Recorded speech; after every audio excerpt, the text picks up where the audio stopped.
Welcome to Odds.com's Opening Lines NFL show. Happy Tuesday, October 20th to all of you.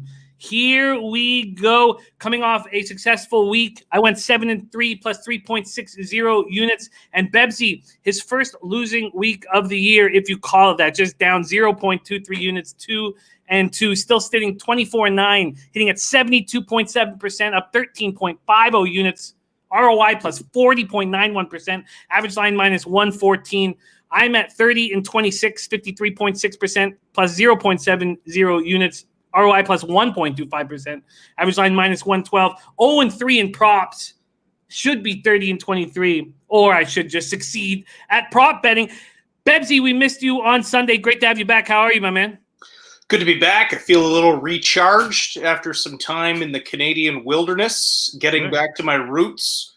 I was chopping down trees and burning them. It was lovely. It was wonderful. I had to play catch up on Monday and Tuesday with football because there was no watching football in the woods, of course. But feels good to be back, baby. And despite having a losing week, I feel a lot better. I hated last week. I hated everything about the lines. There was nothing that really excited me, hence why I only put down 4. But feeling much better about this week. If that's a losing week, then you're in very, very good shape. 2-2, 0.23 units, all it was. We got a great group of cappers joining us right now. We got Steel Curtain in the house. Gerald Jones, his lines are sharp this week. Breakdown's key. Cincinnati, Cleveland, over 50 so far for Gerald Jones. Bridgewater back. We got Michael Ricciardi in the house. Thank you for the kind words. Viper NB ready to get to work. We got Lee Fedorchak ready to eat. Cash action bets. Buzznuts 721. Dennis Garcia, Mr. Know-It-All, my man. Leo ready to eat. There's Prince of the City. Says, how about Tom Terrific? I'm sure that's aimed at you, Bebsy. I feel like it is. Although it wasn't Tom. It's a number 1 ranked defense that looked so good. But we'll get to all of it. Sonny Griffin ready to go. Milo ready to eat. What a great group. Real Made. Aaron Maybe. Intex. What an excellent group. Dennis Garcia said, I had 3 weeks ago, 25-1 if the Giants were worth to play to win the division and got blanks there. So let's try this again. Thoughts on the Giants to win the division? I mean, the number is nice. Yeah, you're still just giving away whatever money you want to put on it. Yes, I think it's a cute idea because the division is horrendous, but so are the Giants. At least Philly has had some moments. At least even Washington has had some moments. Dallas is a fucking disaster, but they've had some moments. I still think the Giants are the worst team in that god-awful division. They should just relegate the division to the CFL and see how they do for a little while. Give them a year or 2 in the CFL, and if they actually start playing good football, then bring them back up to the NFL. But other than that, that division is just putrid. It is bad. We have a lot of work to do on this card. We have questions coming into Bebsy, one of them about Lions first half. We're going to break down each and every one of these games. We'll ask Bebsy about Lions first half. Quick review of last week. Lions -3, my best bet. Cashed easily. Falcons +4, cash. Colts -7.5 was a loser. Broncos +10, cash. Panthers -2.5 was a loser. Detroit, Jacksonville under 54.5, cash. Falcons first half team total over 10.5, cash. Chicago, Carolina under 45.5, cash. Texans +4, a loser. Deserved better on that one. And then Buccaneers money line +115, cash. I mean, if I could have got any defense from the Texans, would have been a 8-2 week. For Bebsy, a light week, as he said, he doubled up on the Steelers, and man, were you right. First half -2.5, full game -3.5. Man, that was beautifully done.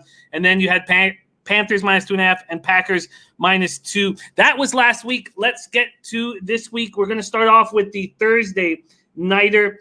Giants, Eagles. This opened up as the Eagles as 6-point favorites. They are now 4-point favorites. There are a couple 4.5s on the board. This total opened up at 45.5. It is down to 43.5. 67 Fahrenheit, partly cloudy, 5 miles per hour on Thursday night. It is a beautiful evening. The Eagles have beaten the Giants 7 straight times and 11 of 12. Eagles almost pulled off a miraculous comeback. 22 fourth-quarter points in their 30-28 loss at home to the Ravens. They finished the game with only 2 healthy starters on offense. So Wentz and center Jason Kelce.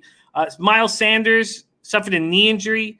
Tight end Zach Ertz went down with an ankle injury. Both are not expected to be in the lineup against the Giants on Thursday. Wentz went 21 of 40 for 213 yards, 2 TDs, 0 picks. He also ran 5 times for 49 yards.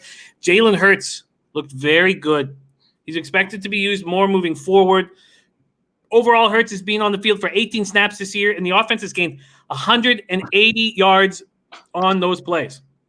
The O-line's in shambles. Jamon Brown allowed 2 sacks, 4 hits, and 9 pressures. That was his first start since last season with Atlanta. If Johnson and Driscoll can't play, Brett Toth will become the 4th offensive lineman to make his first career start. Peterson's awaiting medical updates. He's optimistic that Deshaun Jackson, Alshon Jeffrey, Lane Johnson will be available. Travis Fulgham keeps making plays since his debut week 4. 6 catches for 75 yards. Jake Elliott missed a 52-yard field goal at the end of the first half. He's 7 for 10 overall, 1 for 4 from beyond 50. And Ertz expected to miss a few weeks. Defensive tackle Malik Jackson expected to be out at least 1 game. So is Driscoll. They're in trouble. Safety Kavon Wallace didn't practice on Monday. Let's start with the Eagles. What did you think of that big comeback that went for naught? And what do you think of them as a 4-point favorite here at home on Thursday night? Well, I don't put a ton of stock into the comeback, mostly because it's one of those foot off the gas situations. It's not like it was an overly impressive feat. I just think this is too many points to give a team with this many injuries. This is the closest I've come to wanting to bet on a Thursday nighter so far this year because I do lean Eagles. They are the better team, even with the injuries. I know Dennis Garcia is not going to agree with me here, but you know what? Prince of the City and I finally agree. This is shit versus shit. This is a very ugly game. The reason I lean Eagles is because of their defensive front. They still have an incredibly talented defensive front on a garbage football team. And who are they facing? A guy who loves to give the ball away. He fumbles, he throws picks. Danny Dimes flashes such brilliant potential at times. He throws a pretty ball. Every now and then he shows off his athleticism, but the guy cannot protect the football. So for that reason, I lean Eagles. However, that number of injuries, like you said, they finished the game with only 2 starters in. That's San Francisco level injuries. That's you're playing with the practice squad players coming in. It really depends on how these injuries shape up through the week, and I see that line is dropping a bit. It's just you gotta wait. I don't know. Personally, I think you want to wait on this to see if it drops a little more. I still lean Eagles in this. I'm kind of tempted to take it, but man, Dennis Garcia is an Eagle fan. Please tell me how good they are. I want to hear it. I can't, Dennis. I want to tell you how good they are. I can tell you this: a couple of years ago, they won the Super Bowl, so you gotta like that. But they're not going to win the Super Bowl this year. They're too banged up. They're not good even when they're not that banged up. They kicked the shit out of the Niners. That was exciting. Come on, Dennis, enjoy that. Let's talk about these Giants now. Focus over on them. Judge got his first win of the year. Giants got their first win of his coaching career. Giants got their first win of the year, 2019 at home over Washington. It was pretty ugly. The offense was limited to 240 yards. Daniel Jones was just 12 of 19 for 112 yards, 1 TD, 1 interception. The wide receivers, as a group, had just 5 catches for 71 yards.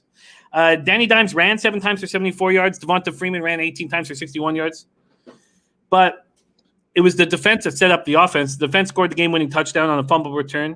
And DJ, his TD pass to Darius Slayton was set up by Bradbury's interception.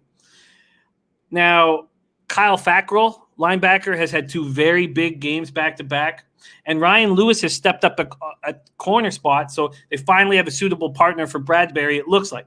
Linebacker Tate Crowder, hamstring. Safety Adrian Colbert, shoulder. Cornerback Darnay Holmes, neck. They all didn't practice on Monday. They're all questionable. Slayton is limited with his foot. And there is a chance that receiver Sterling Shepard will be good to go. He comes off injured reserve this week. So there still is a chance that Sterling Shepard will be there. At this point, what do you think of these Giants? And is there a move that you're going to make? Also, when you're discussing this spot, tell me about this total that's gone from 45.5 to 43.5. Well, I'll address that first. I do think this under is the most enticing thing right now because you got to figure the Eagles offense is going to struggle with the number of injuries they have. You know, through everything that they've dealt with injury-wise with all their receivers all year, at least you've been able to say, with regards to Wentz, at least he still has Ertz. But now he doesn't have Ertz. So just to get back over to the Giants for a second, they just, even when they're healthy, they're not an exciting team. They don't put up a ton of points, a lot of it because Danny Dimes is giving that ball away. So I would probably lean under in this contest. I understand why it's being bet down right away because it opened up a bit high. I still think it's in play personally. Sitting at 43.5. There are 4.5 on the board. Christian Rubis brought up the exact thing that scares me about playing the under is the fact that Danny Dimes gives up that ball, and therefore you could have excellent field position for Wentz to throw it to himself. I don't know. I don't even know who's going to play for them this week. That's why this is so hard to bet. But definitely lean Eagles, definitely lean under. Even at 43.5, it's still very much in play. The site I'm looking at right now says that the under has 64% of the cash, but the over has 76% of the tickets, 77% of the cash and tickets on the Eagles. Slots 45 says not betting this game, but Wentz never gave up against the Ravens. And Giants did everything they could to hand Washington the game. I can't sit here off a 7-3 week, my best week so far in the year, finally get my head back above positive units, and I don't feel comfortable making a move here. There's not an angle that jumps out at me. Is there a team total angle? Is there, if you think one team is going to struggle scoring points, would that be the Giants? And if so, would you think about a team total under in that regard?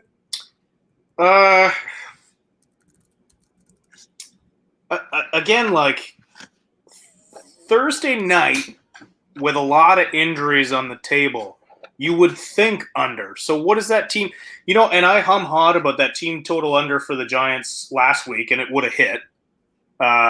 Again, we've well established that I'm a coward. Even when I'm thinking the right thing, I don't do it, and then it hits. But what's the team total right now for the Giants? The Giants team total is at 18.5. Let me just double check that. So it's 18.5 juice to the over. The Eagles team total is at 23.5, heavily juiced to the over. 18.5 is it's doable. Michael Ricciardi says G-Men as a dog sounds fabulous. Yeah, they're on the road on a short week. I know it's not a super far distance, but yeah, I realize the Giants have starters, but those starters wouldn't be starters on other teams. So are they really starters? That's the point I've been trying to make with this. It's just a bad game with two bad teams. I think the under is the most, like the total under, points total under is the most enticing thing about this game, because even 18.5, it's possible. again, I'm leaning under for the Giants. That defensive front for the Eagles, I don't care what you say. I don't care if you hate the Eagles. I don't care if you hate the division. They have talent on that defensive front. It's what's kept them in a lot of these games. And that's Danny Dimes' worst nightmare. So, again, I hate Thursday night football. I hate it so much. The league needs to get rid of it. It sucks. It's bad quality because the teams haven't rested enough. They're playing hurt. And with Jimmy, with what you said, 2 starters finishing the games, and then 4 days later they got to turn around and play it again. This is an ugly spot. And it's an ugly spot between 2 ugly teams. I'm leaning under's the only thing that really excites me. Agreed. And I think that I missed it. 45.5. That would have been why it was 43.5 doesn't appeal to me. And making money is what I want to do. And I just don't want to have cash on this game. E. Phrase says Eagles are ripe to get upset. All right. Strategic Investment says me and Jimmy play better than New York. There is no move made here, Giants, Eagles, and there's no reason to rush into one. And Michael Ricciardi says, G-Man, guys, I agree. But even there, I missed the boat. 6 was available, now 4.5. All right. I do understand what he's saying. I agree with the fact that they have starters in against an injured team on 4 days rest. So I get that. I just don't like the starters for the Giants. Agreed. And then Christian Riva says, Bebsy Jew still lean Eagles, though. I mean, I still lean Eagles just because again, what I said with regards to that defensive front and the pressure they will bring to Danny Dimes. It's hard to bet on a road team that's that bad, short rest, with a quarterback that loves to give the ball away against a nasty defensive front. So, yes, for that reason, I lean Eagles still, even in the face of all those injuries and on short rest. Alrighty, there's your Thursday nighter. No move from Bebsy, sitting at an ROI of 40.91% in the season, is yet to bet a Thursday nighter, and that makes sense. Dylan Turner is absolutely right. With that record, you keep saying this is the week to fade Bebsy, and yeah, just do it. Everything I say, do the opposite. I'm telling you, I'm due to bust out. See, I think what happens is the more you win, the less chances you take. The sharper you break games down because you need to keep winning. So, if you were losing and reaching, if 1 week you put out 12 bets, that would be the night. That would be the spot I think to fade you. I think right now you care very much about that record, and I think I'd be lying if I said that isn't making me a little more apprehensive to bet on these games that I have a lean but not a strong lean. But again, I did think last week's lines were very difficult. I think what's come out this week has been a lot. At least from the jump, there's a lot more things I'm looking at this week than I was last week. Last week, I was scratching my head an hour before the show being like, somebody's going to have to talk me into something tonight. I don't feel that way this week. I feel like there's a few mistakes made early by the books. Well, let's start attacking the Sunday 1 p.m. games. I mean, I felt that way, too, after our show. I only made 3 bets, but within 24 hours – I thought Lions were the best bet. I was all over the Broncos. Sometimes it just takes a little bit of time. All right, let's move on to the 1 p.m. action. We move on to Sunday, and let's get rolling. We are going to start with the Detroit Lions at Atlanta Falcons. Both teams I cashed on last week. Atlanta opening up at -3. Now it ranges. It goes all the way down to -1. There's -2s. There's -2.5. There's 1.5. This total opened up at 56.5. That's where it stands now. There also is a 57 on the board. Lions coming off that easy 34-16 win at Jacksonville. As much as I question Patricia all the time, he's just been so strong after buys. That bye week obviously did some good. They shut down Jacksonville, which is easy, right? Jacksonville had 44 yards rushing. And the Lions had been getting gashed on the ground. Then they, stopped Jacksonville, which was easy. Stafford was 19-31 for 223 yards, 1 TD, 1 pick. After missing the first 2 games of the year, Kenny Golladay has been great. He caught touchdown passes in his first 2 games back. It was against Arizona and the Saints. Then he had 4 receptions for 105 yards against the Jags. Keelan Cole slaughtered that Lions secondary. 6 catches for 143 yards. It was interesting because he was the only person that they had to pay attention to, yet they were unable to. So I very much question this Lions secondary, and they're going to be playing at Atlanta when Julio Jones is back in business. The Keelan Cole thing really caught my eye. DeAndre Swift ran for 116 yards and 2 touchdowns. Prater, who used to be great beyond 50, he was 7 of 8 from 50 or more last year, 0 for 3 so far this year. Rookie defensive end Julian Okwara limped off the field with a leg injury. There's been no update at this point. Desmond Trufant is questionable. Raheem Norris and the Falcons got their first win. Beauty, 40-23 at Minnesota. Matt Ryan went 30 of 40 for 371 yards, 4 TDs, 0 interceptions. This was a double-up spot for me. I was on the Falcons +4. I was also on that first-half team total over. Julio Jones, as I said, 8 passes, caught 8 passes for 137 yards. Falcons got 3 picks. A.J. Terrell, who was on the COVID list, he got his first career interception. Tack McKinley, he's just sidelined for the 3rd time in 4 games. He played 5 snaps last week. So Tack McKinley, don't expect him to play. Safety Jalen Hawkins is questionable. But this is a healthy squad, or as healthy as we've seen them in a couple years. Bebsy, Lions, Falcons, this favorite of the Falcons at 3 is dropping. And I think that this is a recency bias. And the more I talk about it, the more I'm leaning towards the Atlanta Falcons. Take it away, Bebsy. Well, yeah, I mean, you said a lot of what I was thinking already. Steel Curtain is asking, do you think the Falcons will play harder since Quinn got fired? I said last week that the Quinn firing wouldn't be the same effect as the Bill O'Brien firing because I don't think the Falcons hated Quinn.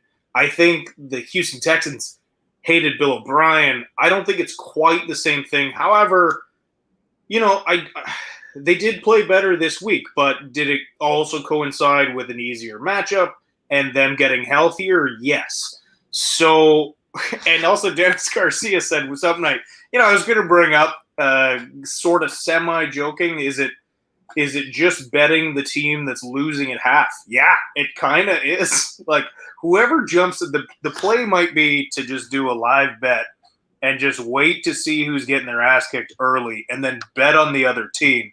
So I don't actually think that. I'm leaning Falcons, sorry. I'm leaning Falcons heavily on this one. I just think they're the better team overall. Maybe the Quinn thing was a bigger issue than I thought. You never know what goes on behind closed doors. They did look a little better this week. Getting that first win out of the way, getting some players back. The tough spot is the fact that Detroit had the week off, and like Jimmy said, Matt Patricia, for all his shortcomings, he has played well coming off the bye. So maybe that's what's keeping the line close. But, we were both, Jimmy and I, we said this at the beginning of this year. The Atlanta Falcons have the talent to win games. They should be better. They weren't. They win a game. Maybe this is the thing that jumps off for them a little bit. I'm not 100% sold on betting Falcons here, but I'm heavily leaning towards the Falcons, and by the end of the show, I might just be on them. I love this spot. The more I sit here, the more I love it. Everybody just watched the Lions beat a team that may lose 15 straight games to close the season out with the Jags. Everybody just watched them smash them off of a bye. And it's a perfect spot. Now, everybody just watched the Falcons beat the Vikings. I'm surprised the market's moving in the line's direction. This is a spot for me on the Falcons. I think they're going to come out fast. I think that if Keelan Cole, when the secondary knows he's the only guy that can hurt them, is torching this secondary, what's Ridley and Julio Jones going to do? This is a team that has hope. Raheem Morris is someone let's just say the jury's out. I don't want to say anything. But this is a Falcon spot for me. I'm surprised that I'm getting under a field goal. Let's see. Luis Sordo says Lions money line. The Falcons let their load off already like the Texans before them. Michael Ricciardi's on Detroit. Dylan Turner says Falcons. Part about this bet, I think, is Detroit coming off the bye. Otherwise, you look at the weapons that the Falcons have on offense, and I ask you, who's going to stop them? Who on Detroit is going to step up and stop these guys? I agree. What do you think of this total at 57? I'm not going to try to go over it. No, I wouldn't either, because your best case scenario for hitting that over is one team going up heavily and then a lot of garbage time points. So with two teams with horrible records, I don't think you can make that choice. But are you saying you got Falcons at -2? You can get them in a bunch. You know what? I've decided this is a nice spot. I think there's going to be buyback on Atlanta. I'm going to double up. My plan is to double up here.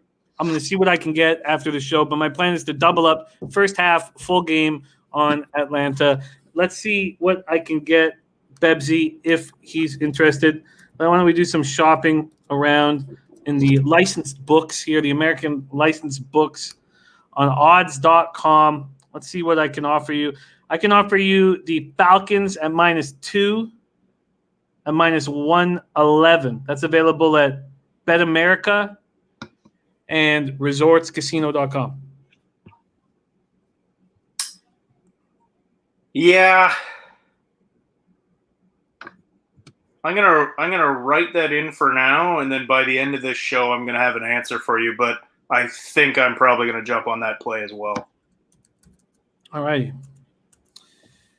Okay. Now, what's the first half? Boogeyman is saying Boogeyman, whatever. Boogeyman, he's saying first half. The first half is the only two books have come out with them. Let me see what Bet365 is offering. Let's get them in this as well. Only two of those licensed books are offering them right now.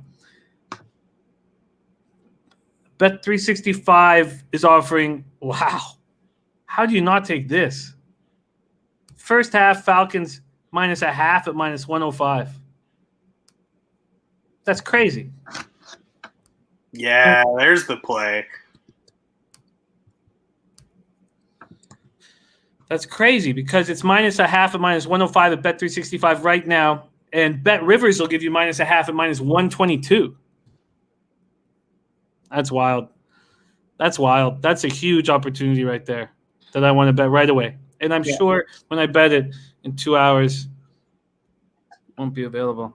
Bebsy, do you want to lock that in? Yes, I do. I want that first half Falcons. -0.5 at -105. Wow. That's shocking. That's just so shocking. I understand. I mean, a 30-cent difference on the money line, -135 for the Falcons first half and -0.5 at -105 is crazy to me. All righty, there you go.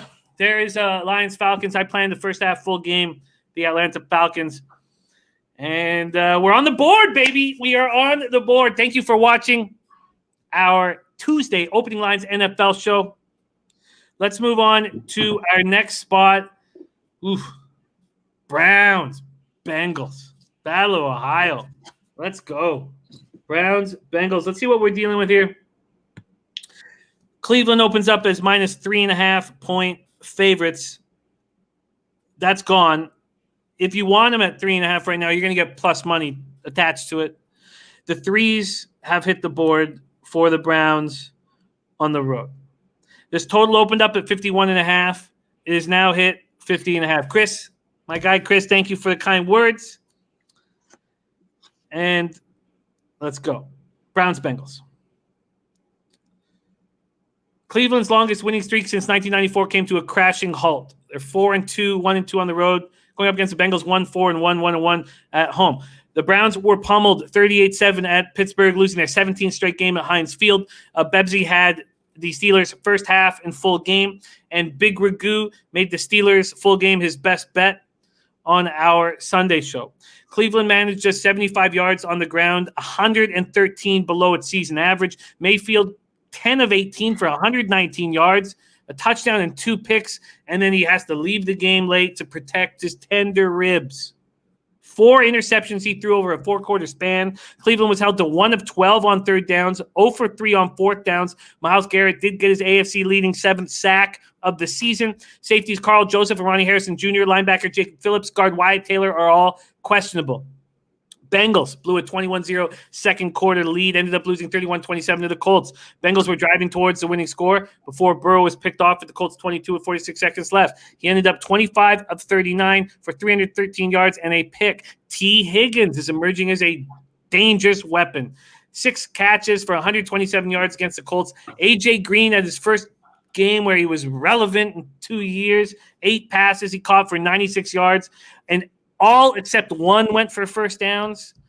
Joe Mixon left the game with a right foot injury in the second quarter. He did come back. He seemed to be okay. He's questionable, but he seemed to be fine. I expect him to be fine, but he did not look very good. It's tough against the Colts front group, but without Darius Leonard, still 18 for 54 yards. Cincinnati secondary looked bad against the Colts. Rivers went for 371 yards. Carlos Dunlop and Geno Atkins are not getting penetration. They're not doing anything. And if you watch them closely, you'll see them on the sidelines all the time in big plays. The one sack they got was credit to Xavier Williams. He was signed as a free agent last week. Auden Tate, Joe Mixon are questionable. Bebsy, take it away. Browns, Bengals. Well, okay, so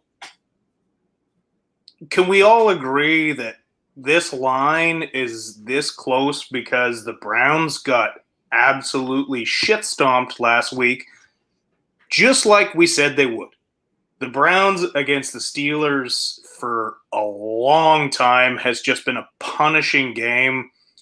I just thought that was such an easy play. The recency bias had the Browns. Oh, we're gonna be in this game. Nope, not a chance. But look, the Browns got smoked week 1 against the Ravens. Then they started playing better. Then they started winning. They started playing well. They started winning bigger. And then everyone got excited about them beating the Steelers now, or at least keeping it close with the Steelers. Now, obviously, we didn't. I was heavily against that. That's what saved my weekend from being a total disaster. But I just feel like this is recency bias again. The Browns get worked, so now this stays close with the Bengals. Look, the Bengals are still not a good football team. They're still the football team that drafted first overall last year. They have so many missing pieces, and the Browns are kind of putting it together. Yeah, Mayfield played terrible. I don't know how much of it was the ribs and how much of it is just the Mayfield, but I really see a bounce-back week for the Browns here. I think this is a pretty easy play, taking the Browns in this spot. I also think, listen, we loved Joe Burrow at the gate. He's playing fast and loose, and he started taking a bunch of hits. And now he's being a little more conservative. He still played well last week, but look, he is aware that he is playing against men now, and there's going to be a lot of people coming at him this week. In particular, a guy you might have heard of named Myles Garrett, who's having a pretty solid season. So for this, I don't know. This is one of the first games that jumped out at me as a nice, easy play on the Browns this week. Interesting. A nice, easy spot on the Browns. We got Damon Schritter joining us in the chat. Great to see you, Dame. Browns, Bengals, a nice, easy spot, says Bebsy. Bebsy, what do you think about this total? A lot of cappers are moving on the over. Opened up at 51.5 and is down to 50 at some books. Well, given the fact that we don't know how well Mayfield's going to play this week because of his ribs, as somebody who's played football with bruised ribs before, you can't do that much. Breathing hurts, laughing hurts. So they probably shouldn't have played him last week at all, especially because I think that game was a lost cause before it started. And there's nothing you can do to heal them. It's not like you can rehab them. You just sit there and wait for them to be better. So that's the biggest concern. And look, Mayfield's not a spectacular quarterback to begin with when he's healthy. So given the fact that I think the Browns are going to come out hungry and they're going to attack Joe Burrow, I would lean under on this. But both of these teams have shown all year they can put up points. So for me, it's a no play on the points total. But I'm still on the Browns for this win. The point total just doesn't appeal to me. The rib injury is serious. I mean, he didn't look like he could even throw the ball. But that does not concern you. Do you want me to line shop for you at this point, or do you still want time on this? Well, I mean, if you can find a better line, I'll take it. But I don't know. Charlie Chip's saying respect to Bebs, but come on, man, Mayfield is injured. Yeah, I just don't think he's that spectacular a player. And if they're winning football games, it's because their run game is working. So this will be a hard lean on the run game. And I don't even think it matters if Baker Mayfield starts or not. If anything, I think he shouldn't start. Who's the backup there? Keenum, right? Keenum. Yeah, I think Case Keenum can win this game for them if he starts. I think they're better off starting him. Look, bruised ribs suck. You literally can't do anything. You can't breathe. So, yeah, he shouldn't have been in. I think that's a terrible choice by Stefanski. Everything you're saying makes me question how you could be bullish on the Browns. I'm bullish on the Browns because top to bottom, they're a much better team. And I don't think Baker Mayfield is a massively influential player on how they play. They didn't lose last week because Baker Mayfield was bad. They lost last week because the Steelers are considerably better than them and always bully them. Case Keenum and Baker Mayfield, they're not that much different. Baker Mayfield has more swag and more commercials, but he's not that much better of a quarterback. At least so far in his career, he hasn't shown that he is. I can give you there's two of the licensed American books that are hanging threes. The rest are hanging 3.5s. BetMGM's hanging at 3 at -120. PointsBet's hanging at 3 at -115. That is the best line I can get you right now. Do you want it? Yes, I do. All right. Bebsy making a move on the Browns -3 at -115. That is at PointsBet. And back-to-back spots that Bebsy has jumped into. I moved on that Falcons earlier, and we are off and running. No play for me on Browns, Bengals, and I'm uncomfortable with it. I get why. I'm sure most of your apprehension comes with Baker Mayfield's injury. Definitely. Correct. Yeah, and I appreciate that, and I'm not going to try and change your mind like I did earlier with that Bills first half when I insisted that you were passing on free money. I don't think this is the same situation. I just believe that Case Keenum is more than capable of pumping the Bengals with this team. I really think he should start. And Chubbs is not playing, Charlie. Chubbs is out for at least another 6 weeks, we expect at this point. Top Set says, why doesn't Bebsy like the under?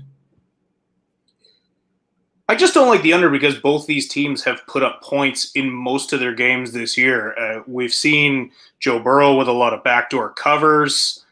It just doesn't excite me very much. I think if anything, I lean over. The more I talk about it, I'm leaning over. I think we've seen both of these teams put up a lot of points this year, so the under certainly doesn't excite me too much. Alrighty. Bebsy is on the board. Let's see where the money has gone. Let me take a little peek and see where the money has gone here.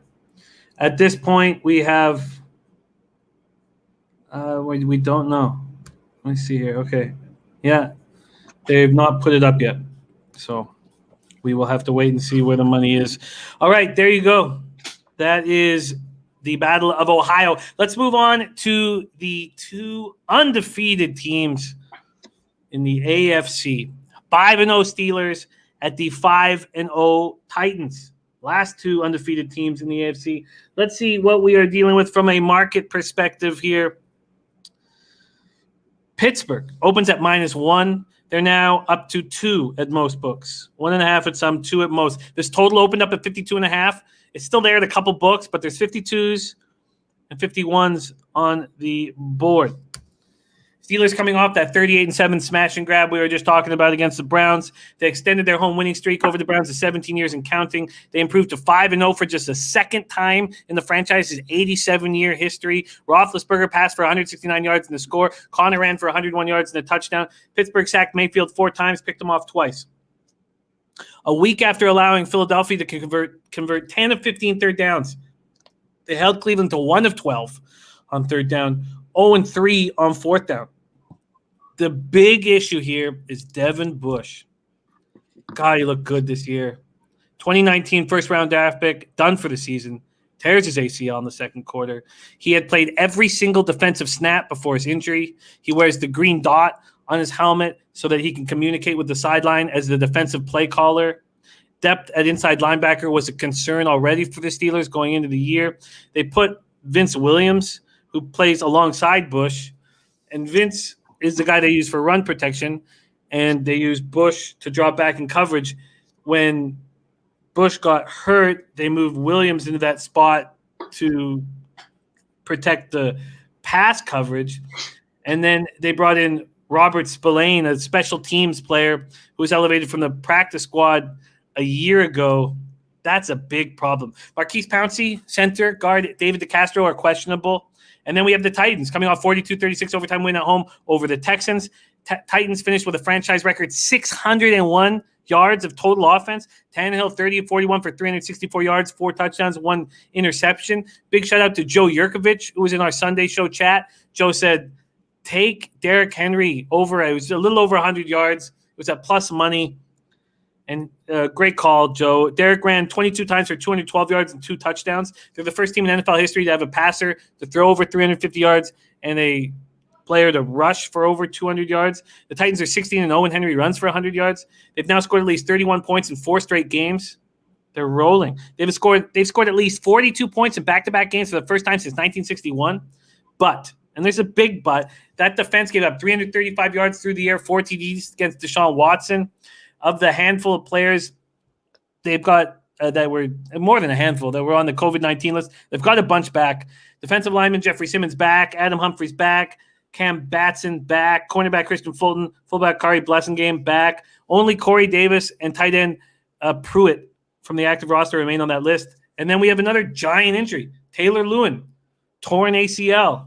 In Lewin's absence, they have a couple of options. They brought in Ty Sambrailo. He was signed this past offseason to a 1-year deal. They also have Isaiah Wilson. He was their first-round draft pick, but he had been on the COVID list all year. So he's yet to be active for a game. He started working out. So 2 giant injuries that will change how you look at these teams moving forward. You've been a big backer of these Steelers, Bebsy. They're sitting at -2 full game. Are you on them?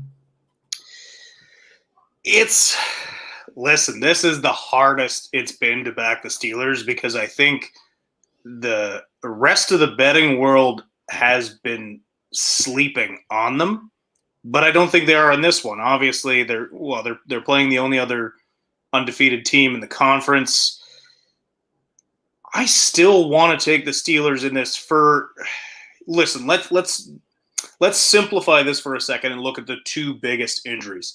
Devin Bush, huge injury loss to that Steelers defense. This is the guy that finally came in and replaced Ryan Shazier. For years, that middle linebacker spot looked ugly. Obviously a brutal, depressing injury to Shazier. They finally got past that with Devin Bush. He has looked fantastic. He's been the captain of that defense. And I'm a huge proponent of, you have that middle linebacker that can keep things together. You can keep an otherwise shaky defense. And I'm not saying the Steelers have an otherwise shaky defense, but you still see with a great middle linebacker, like, for example, Bobby Wagner in Seattle, for years, there's been a lot of garbage around him, but he's been able to keep that together. Now, that's a huge loss, losing Devin Bush.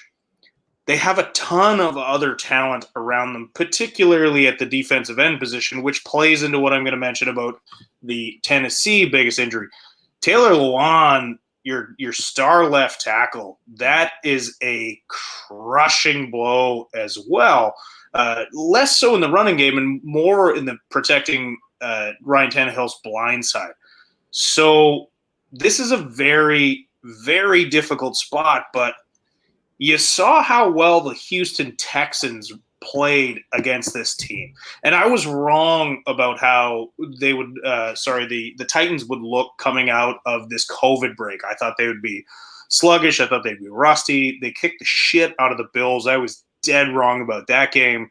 But I think this is a really tough spot for the Titans, especially if the Steelers can manage to shut down Henry. Nobody shuts down Henry, but if they can hold him off and at least keep him to a reasonable amount of yardage, then the Steelers should roll in this. They're healthy on offense. I believe DeCastro and Pouncey will play. If they're questionable right now, they're going to play. And let's face it, this Steelers offense is getting exciting with the emergence of Chase Claypool, Abbotsford BC boy, and the fact that, Juju is now not even the guy everyone's looking at because Claypool's been tearing it up. I think this is a very tough spot for Tennessee to come out and win. They play great against great teams. Very, very difficult look. But I just, man, it's hard not to keep going with the Steelers with the way they've been playing. It is. But I want to watch. We got some. Captain Nubbs knows this Steelers team inside and out. He says this is nothing like when Shazier went out. The defense is more refined now. The loss of Bush will be noticed, but not tragic. Yeah, I mean, I agree and I disagree with that. You're oversimplifying, and I think you're taking what I'm saying the wrong way. Yes, Shazier was a bigger blow because he was a way more instrumental piece of that defense.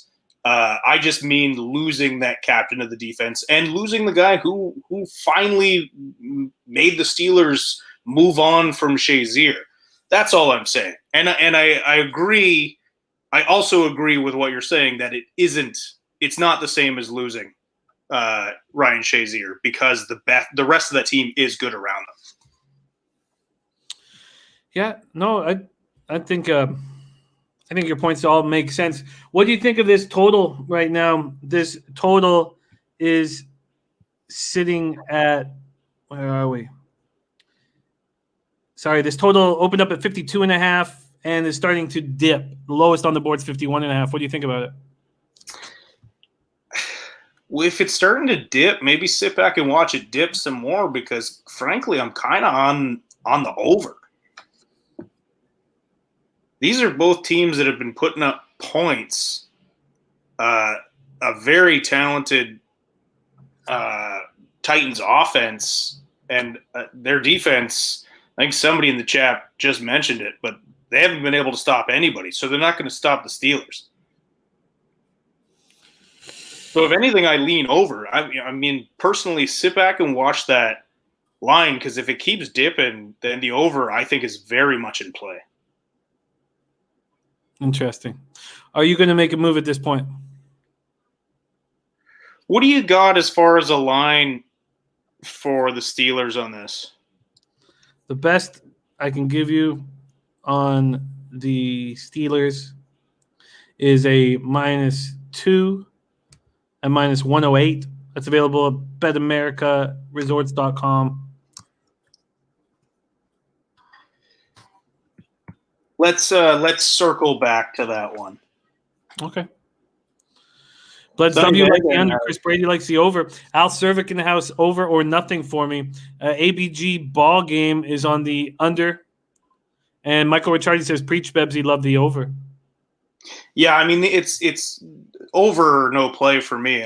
Both of these teams have been great at putting up points, and one of them in particular has not been very good at stopping the other team from putting up points. Let's face it, the Houston Texans struggled to keep the Tennessee Titans struggled to keep the Houston Texans off the board. Houston Texans put up a ton of points on this team. Steelers are going to be able to do the same, no problem.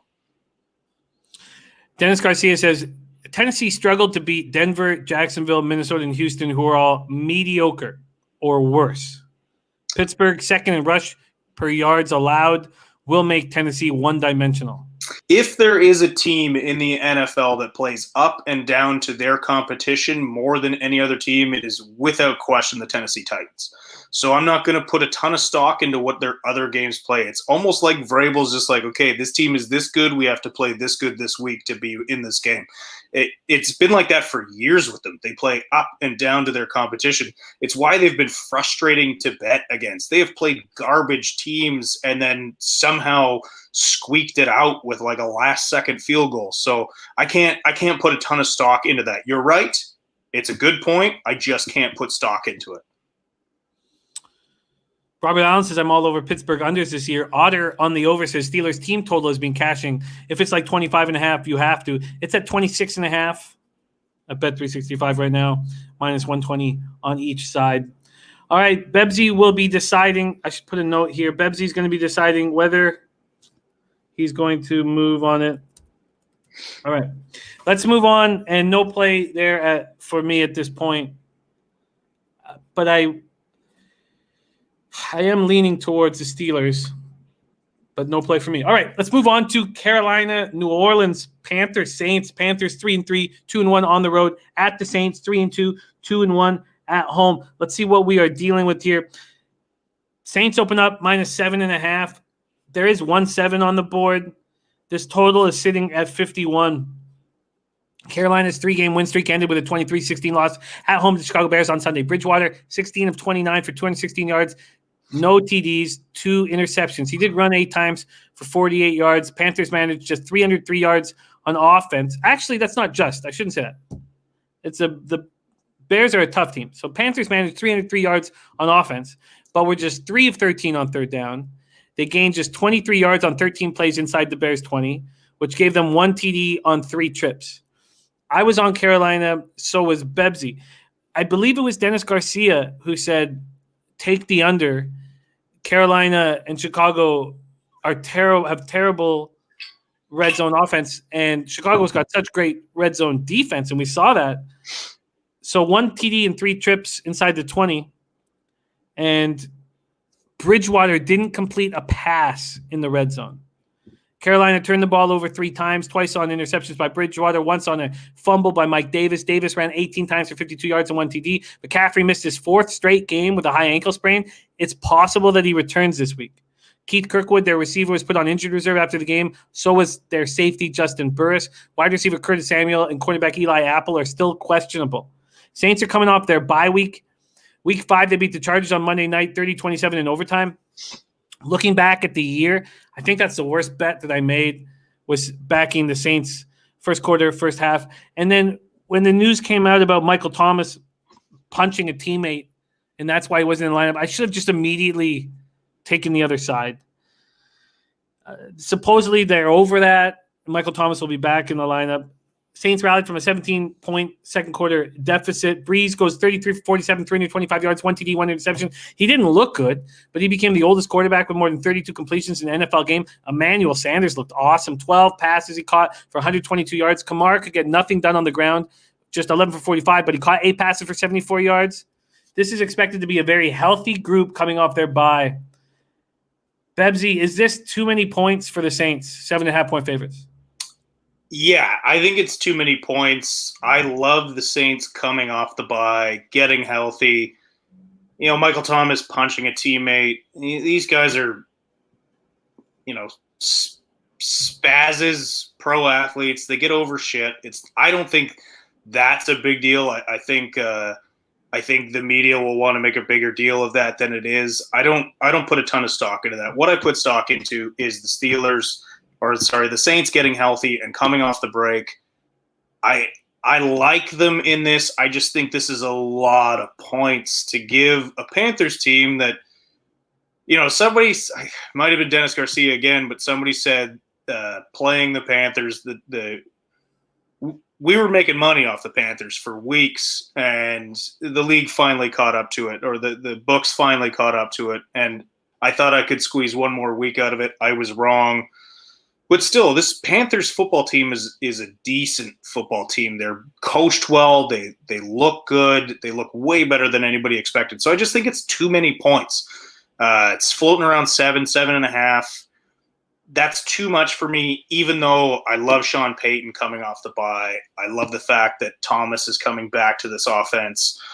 I love the fact that they're finally figuring out how to use Sanders because, you know, he wasn't doing anything for them early in the year, and I'm like, this guy can play ball. Everywhere Sanders is gone, people have neglected him, and he's been great. So I like the Saints. I don't like this matchup, but I don't like the points. Yes, Prince of the City, I think Breeze is full of drugs every week to try and get that arm working. I just don't think it's going to last all year. It hasn't really done much yet this year. He can dink and dunk still. That's all he's going to need to do. Yes, Captain Nub Sanders is maybe the most underrated receiver in the NFL. This is a Panthers or no bet, and with the Saints off the bye, I'm leaning towards the no bet. It's a no bet for me for exactly what you said. I think it's a Panthers or no bet because of the spread. I think the Saints coming off the bye make this a very dangerous play. I don't like this game at all. It's too many points, but who knows? What do you think of Bled's W saying this is an over spot, the Saints here playing at home? I mean, there's a lot of things, a lot of moving parts here. The big one here is that Teddy's coming back to his old team, against his old team, and he's going to be able to make any kind of adjustment at the line of scrimmage without, you know, a sold-out Superdome. This total is sitting at 51. Does that seem low? No, it doesn't, because the Saints have been underwhelming most of this year. To me, there's no play here. There's nothing exciting. The points total, the Saints have too many in favor of them. There's just nothing enticing for me in this one. And there's a lot this week that does, and this one just does not. How much better is the Chargers defense than the Panthers defense? Healthy, a lot better, but the Chargers defense isn't healthy right now. So to be honest with you, they're relatively comparable. I still give the nod to the Chargers defense, but there's a lot of injuries on that Chargers defense right now. C-Mac joining us coming off an 8-0 Sunday. My man Connor Mag eaten on Sunday. Also cashed the Rays to win. Hell of a weekend, Connor Mag. Hell of a weekend, no doubt. Christian Larson and Chargers getting Melvin Gordon back. I mean, I don't know. What do you mean getting? What do you mean? Did they just pick up Melvin Gordon? I think he means Melvin Ingram. Oh, okay. That's what the fucking. Okay. Okay. Well, I have interest in the over. Okay. Well, why don't we do this? I've talked a lot about how fast this Panthers defense has improved, but I think the Bears offense is bad, real bad.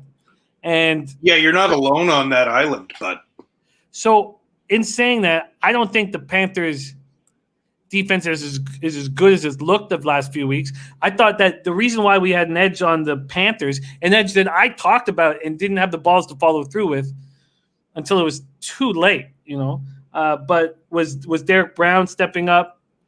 He was stepping up in a big, big way. And then we were waiting for them to get healthy on their front seven. They got healthy.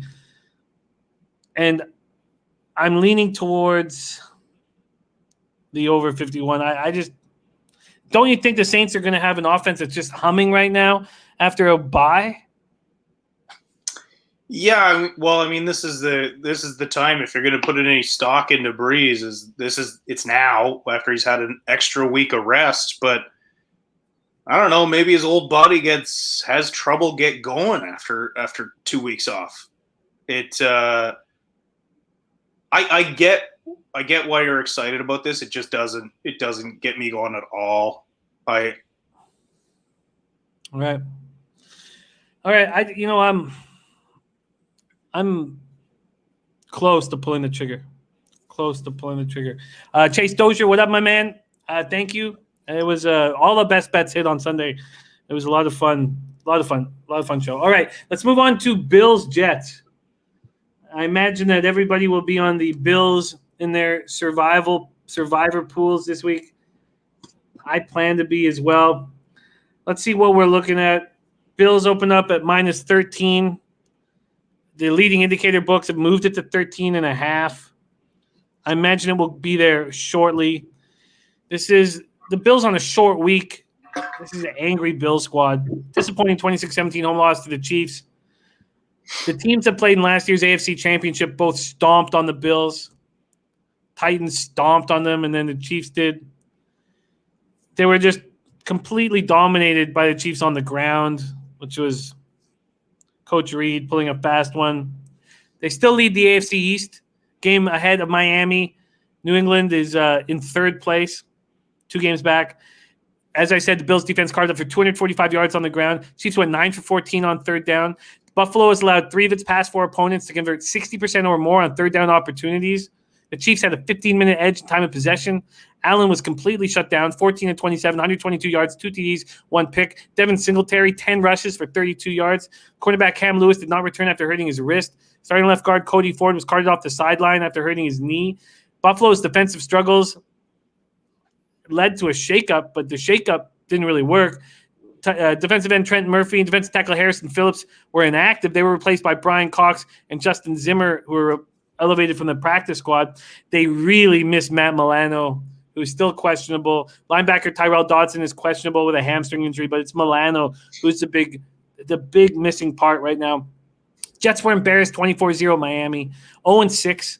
Only winless team, continued their worst start since 1996. They were 2 for 17 on third down. Flacco making a second start for Darnold, 21 of 44 for 186 yards and an interception. Darnold continues to be questionable. After they released Le'Veon Bell, they ran for 115 yards, so they looked fine there. Linebacker Frankie Louvu suffered a groin injury, did not return. He's on injured reserve. Chuma Adoga left with a calf injury, did not return. Offensive lineman Alex Lewis left with a shoulder injury. He's now week to week. And offensive tackle Mekhi Becton remains questionable. Is there a move to make here, Bebsy? Bills are 13-point favorites, and this total has dropped from 47 to 45.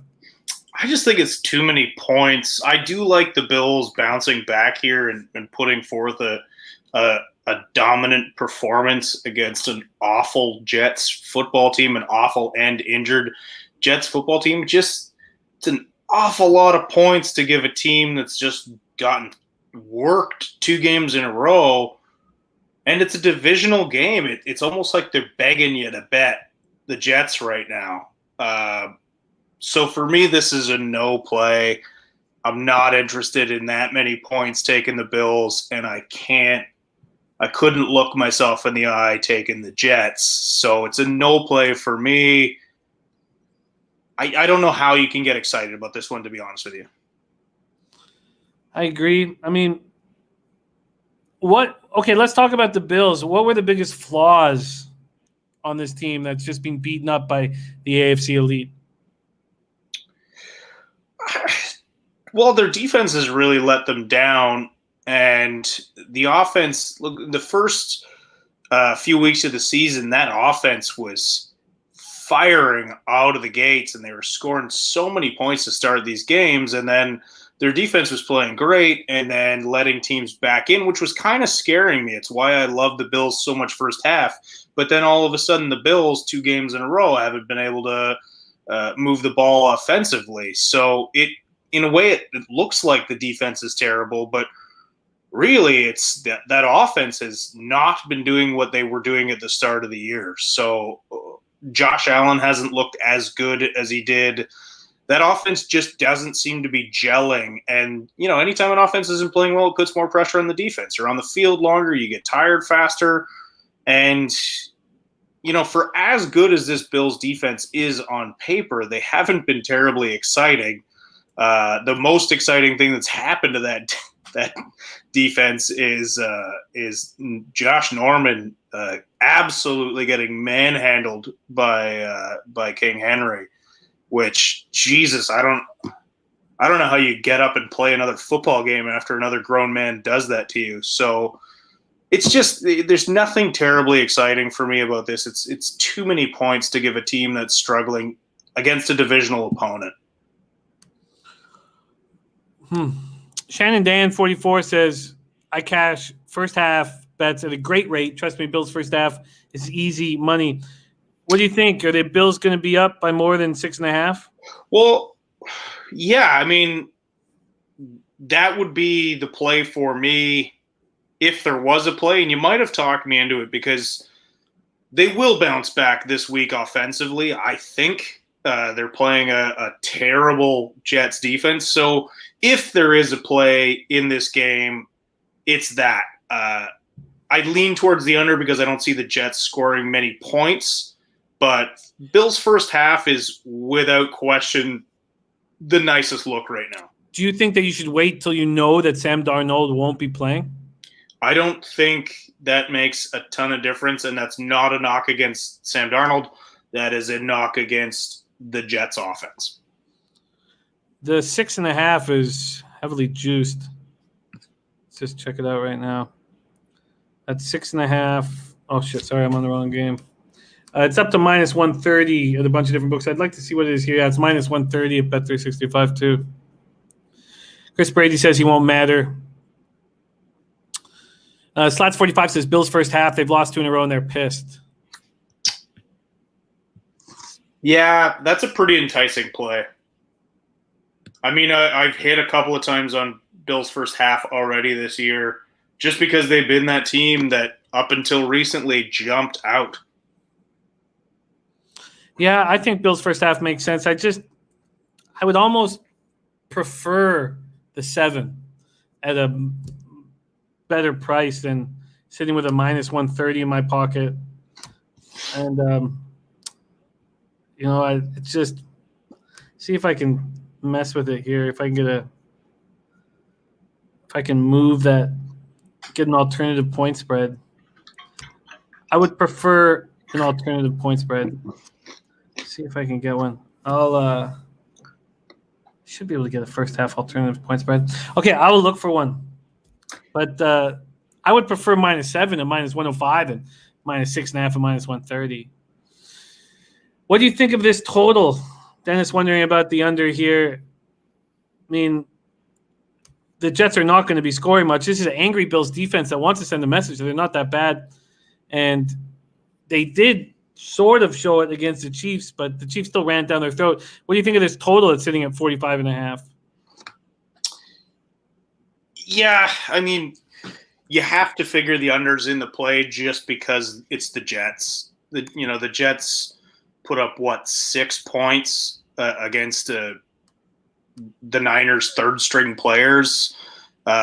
They've just played terrible week in, week out. Last week, their run game sort of got going, I guess. But the under is the play here. Jets team total after being shut out. That's the only thing that concerns me. Is that 15.5? That's just to the over. Strange. That would be juice to the over. The Let's Bills. not forget, this team is already looking at a yard sale right now. They're already looking at shipping guys out. They're staring that number one pick in the face right now. And even if they were trying to win, they have Adam Gase coaching. How was this guy the last guy to get fired? He's got to go. He's got to go. He's such a bad coach. It's mind-boggling that man still has a job. I'm going to wait. Thanks, G-Biz. I'm going to wait. If it's Flacco, I agree. If it's Darnold, who's been sitting there staring at the offense, I'd be a little bit more hesitant. All right, let's first half and under. If Flacco is starting, and if that market moves against me because Darnold doesn't come back, that's fine. It'll just be a no bet. All right, let's move on to Cowboys, Washington, Dallas, Washington. Dallas opening up at -3. It is now a pick 'em. This total opening up at 48. It is now 46. Cowboys 2-4 on a short week after an ugly 38-10 loss at home to the Cardinals on Monday night. They've allowed 218 points. That's the most through 6 games since the 1961 Raiders gave up 228 points as an AFL team. The last NFL team to give up more was 1954. Zeke lost 2 fumbles. Dalton threw 2 picks. Zeke has 5 fumbles in 6 games, 4 lost. I mean, that's 1 shy of his career high for an entire year. He's never lost more than 2 fumbles in the season before this year. He's already lost 4. Zeke did nothing on the ground, 12 of 49. Did nothing through the air. He caught 8 passes for 31. Dalton, 34 of 54 for 266 yards, 1 TD, 2 interceptions. This team owns the NFL's worst turnover margin at -12. They have an NFL high 15 giveaways. The 84 points they've allowed off turnovers are the most in the NFL through 6 games since at least 2000. And they're still somehow in first place. I mean, it's crazy. In the woeful NFC East, now they've lost Zach Martin. Well, we don't know. He left with a concussion. 4-time All-Pro Zach Martin. So that left the Cowboys with 4 of the 5 preseason starters on the offensive line out. What a mess. Let's talk about Washington. What a mess Washington is. What is this line at? One more time. Sorry, let me just look at this again. It's moved to a pick'em. Redskins coming off that 2019 loss at the Giants. They went for a 2-point conversion to try and win the game, to try and change everything that's happened for them this year. Rivera sick and questionable decisions around Haskins. Are you surprised that Washington has become a pick'em in this game, Bebsy? I'm not surprised because it's strength versus weakness in this. Like, for years, the Cowboys' offensive line was that point of pride. They made Zeke look incredible. Zeke's very good, and obviously he's had some fumble issues this year. But let's not pretend that he hasn't been great since he came into this league. They've propped up Dak Prescott to look better than he is. I'm not knocking Dak. I think he's a fine quarterback, but he's looked elite at times. But this offensive line, look, they lost Jason Frederick in the offseason to retirement. Right away, I think he was the most underrated player on that offensive line. Then they lose Tyron Smith. And then this week, they lose Zach Martin. Zach Martin's the best guard in the NFL. So those 3 guys transform the best offensive line in the league to one of the worst. So now Dalton has no protection. Zeke doesn't have any holes, although Pollard did look pretty good coming into that game with Zeke's second fumble in 2 drives. But is that confirmed? Is Martin going to be back? Yeah, I'm going to try to – because he's questioning it too. At this point, I didn't get any information. I'll look into it more. But, Intech says Zeke was great with arguably the best offensive line in NFL history. Yeah, of course. He didn't get touched a lot of the time. It was like it was mid-90s Cowboys with Emmitt Smith running behind that insane line. But now that line is just a disaster. And as bad as their defense is, it didn't help them out that their offense gave away so much field position on turnovers. So, look, Zeke's looked bad this year. I'm not going to blame Andy Dalton for what happened this week. He got blown up early by Budda Baker. And so now they're coming up against the Washington football team. And the best thing the Washington football team has going for them is that front seven. So this is a really tough call. It's two garbage teams in that garbage NFC East. It's going to be a garbage game. I'm not interested in it at all, but I do think it's going to come down to how well that defensive front of Washington can lay pressure on Dalton. And with this injured, battered O-line of the Dallas Cowboys, I think it's going to be an ugly, ugly week. Kyle Allen, 31 of 42, 280 yards, 2 TDs, 1 interception. McIsaac ran the ball 8 times for 41 yards. Gibson 9 times for 30 yards. McLaurin continued his strong start, 7 catches for 74 yards. Do you think the Redskins can put up points against this awful Dallas defense? This total is down to 46. Yeah, I think so, and especially if Dallas keeps turning the ball over, which, look, if they're not healthy up front, they're going to struggle against that front seven from Washington. And if they turn the ball over, it's going to get ugly early again for Dallas. So there's reasons why I would lean Washington in this, but they're just two awful football teams. It's who doesn't play as awful is going to win this game. I'm telling you, just relegate this entire division until they decide to take the game seriously. Alrighty. Also, Dallas has players calling out their coaching staff already. Sounds like no play for you then, Bebsy. No, it's no. I have no interest in this game. It's just, again, lean Washington just because of the injury woes and the chaos that is surrounding Dallas right now.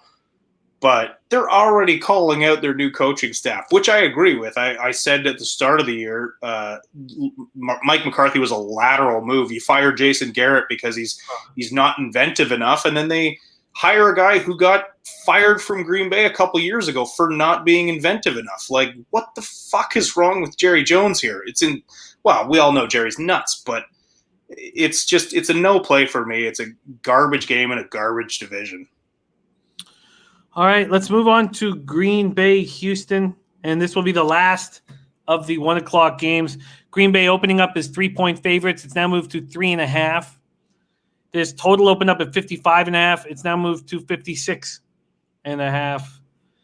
These Packers coming off a rude awakening in their 38-10 loss at Tampa. Packers entered Sunday as the first team in league history to score at least 150 points without committing a turnover in the first 4 games. They were averaging 445.5 yards per game, 38 points per game. The loss stopped a 9-game regular season winning streak. Rodgers 16 of 35 for 160 yards, no touchdowns, and his first game with multiple picks since 2017. They allowed 4 sacks after only allowing 3 in the first 4 games. Aaron Jones did nothing. 10 carries for 15 yards. Jamal Williams, 4 carries for 34 yards. Devontae Adams was back, caught 6 passes for 61 yards. Cornerback Kevin King is questionable. Texans coming off 42-36 loss at Tennessee. This is what kept me from going 8-2 on the week, 7-3 because the Texans didn't cover the +4. Just couldn't get any stops.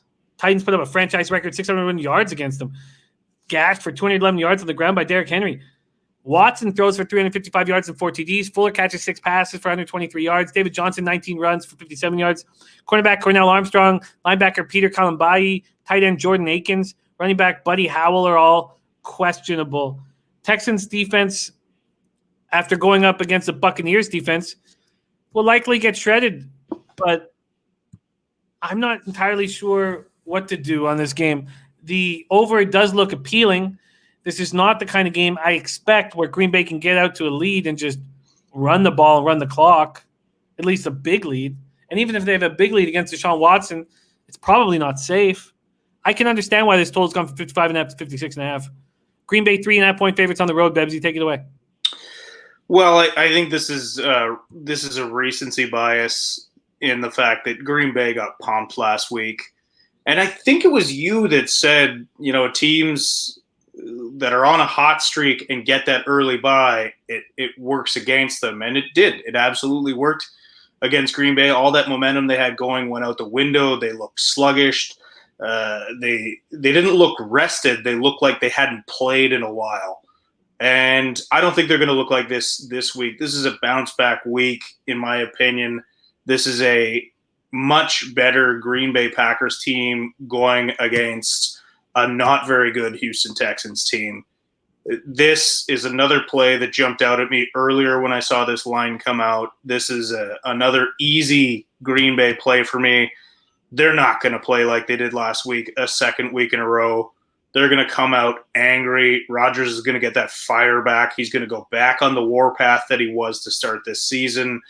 I love Green Bay in this spot. I think this total is up for grabs. I get why it's gone to 56.5. Do you think that's too high?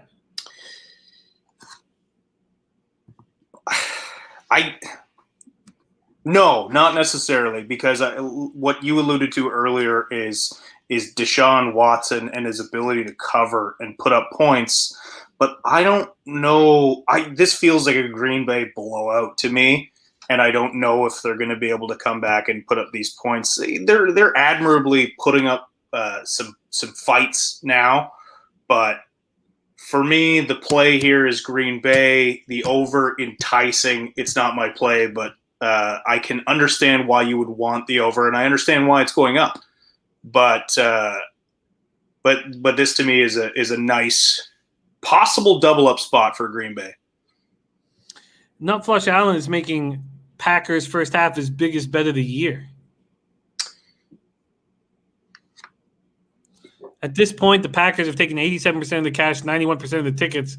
The over is taking 85% of the cash and 80% of the tickets. What is the first half for?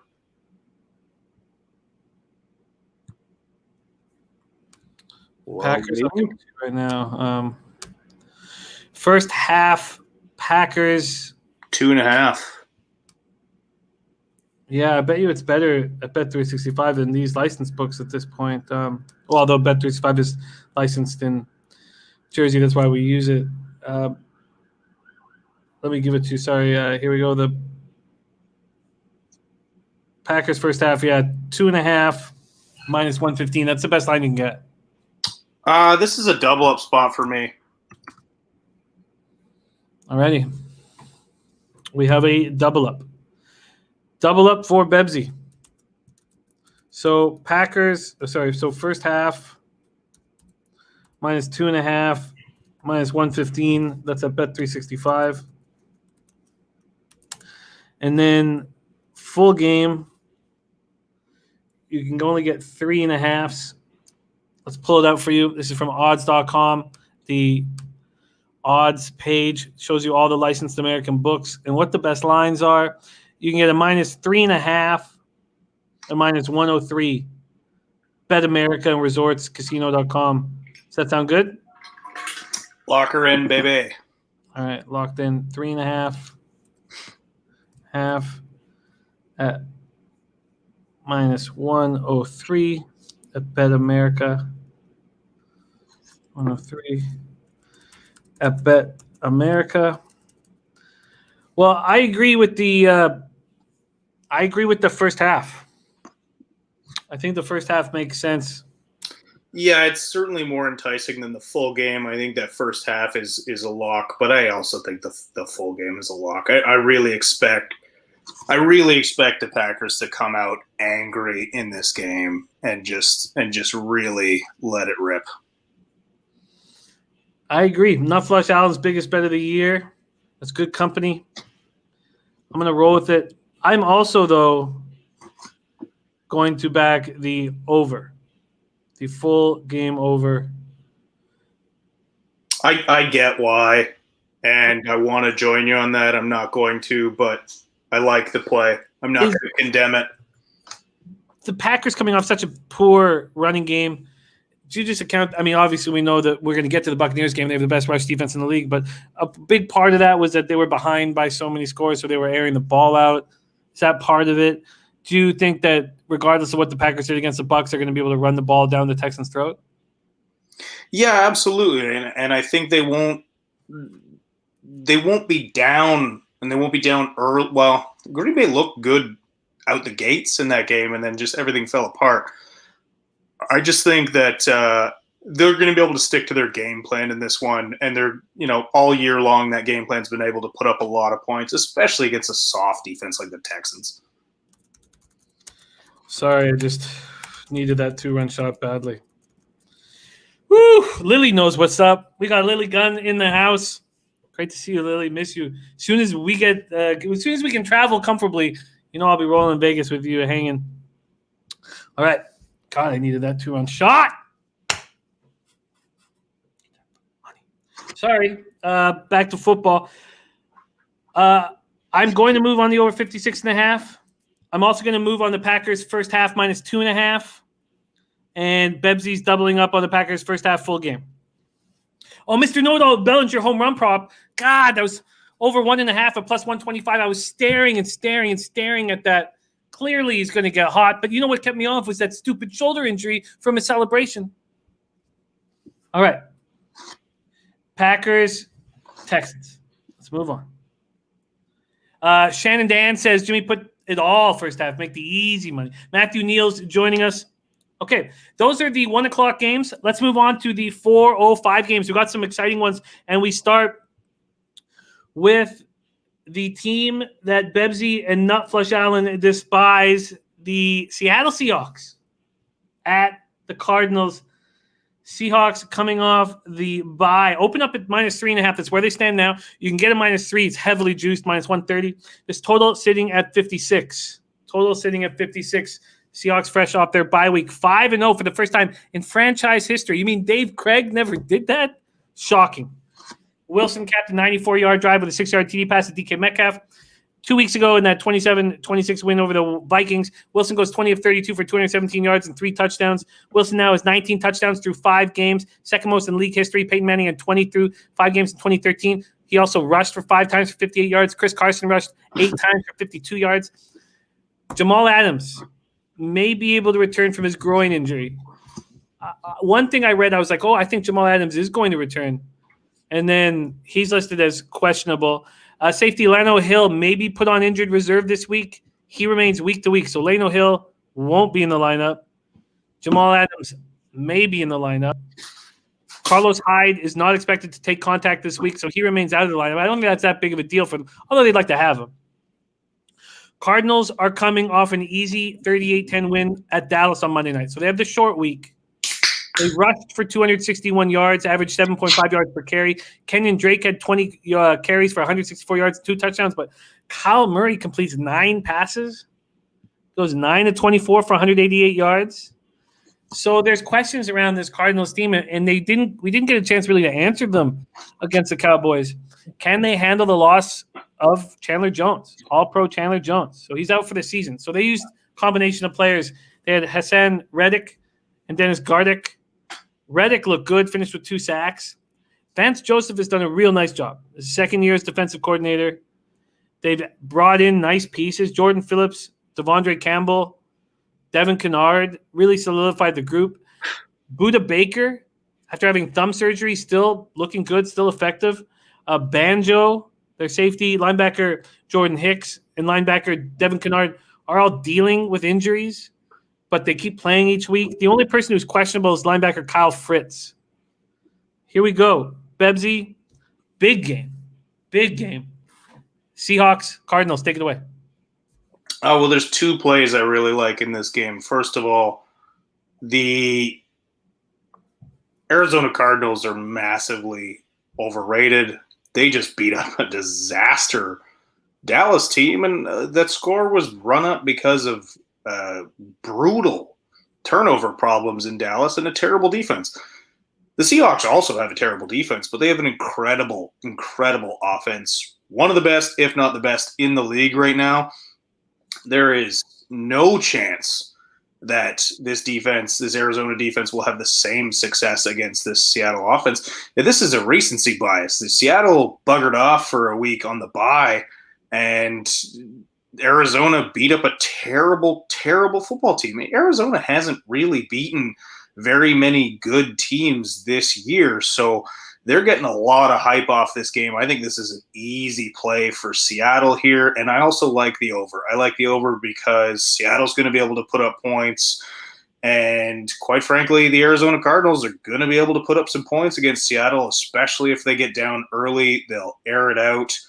Neither team has an answer for the other team's mobile quarterbacks, but this is a Seahawks play for me, and this is probably an overplay for me.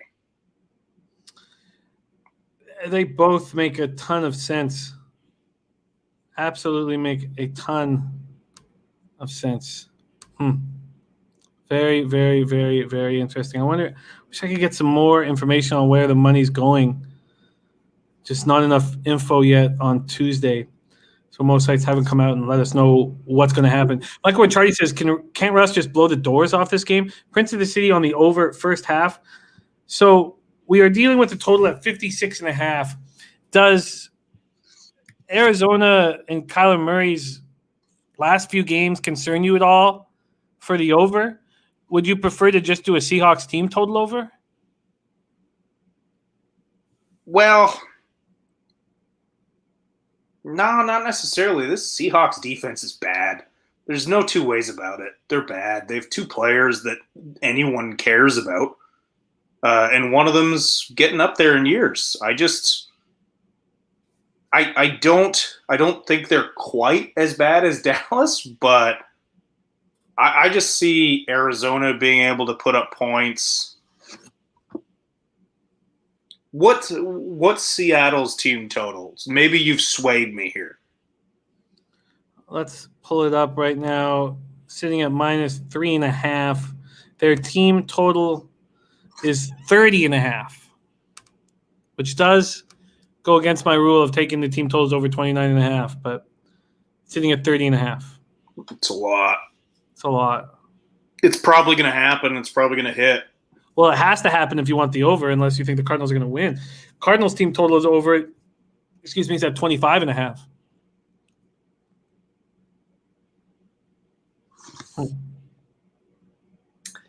Yeah. Murray, I do wonder a little bit about Murray. You saw him miss a wide open DeAndre Hopkins early in that game. You saw the week before they were arguing.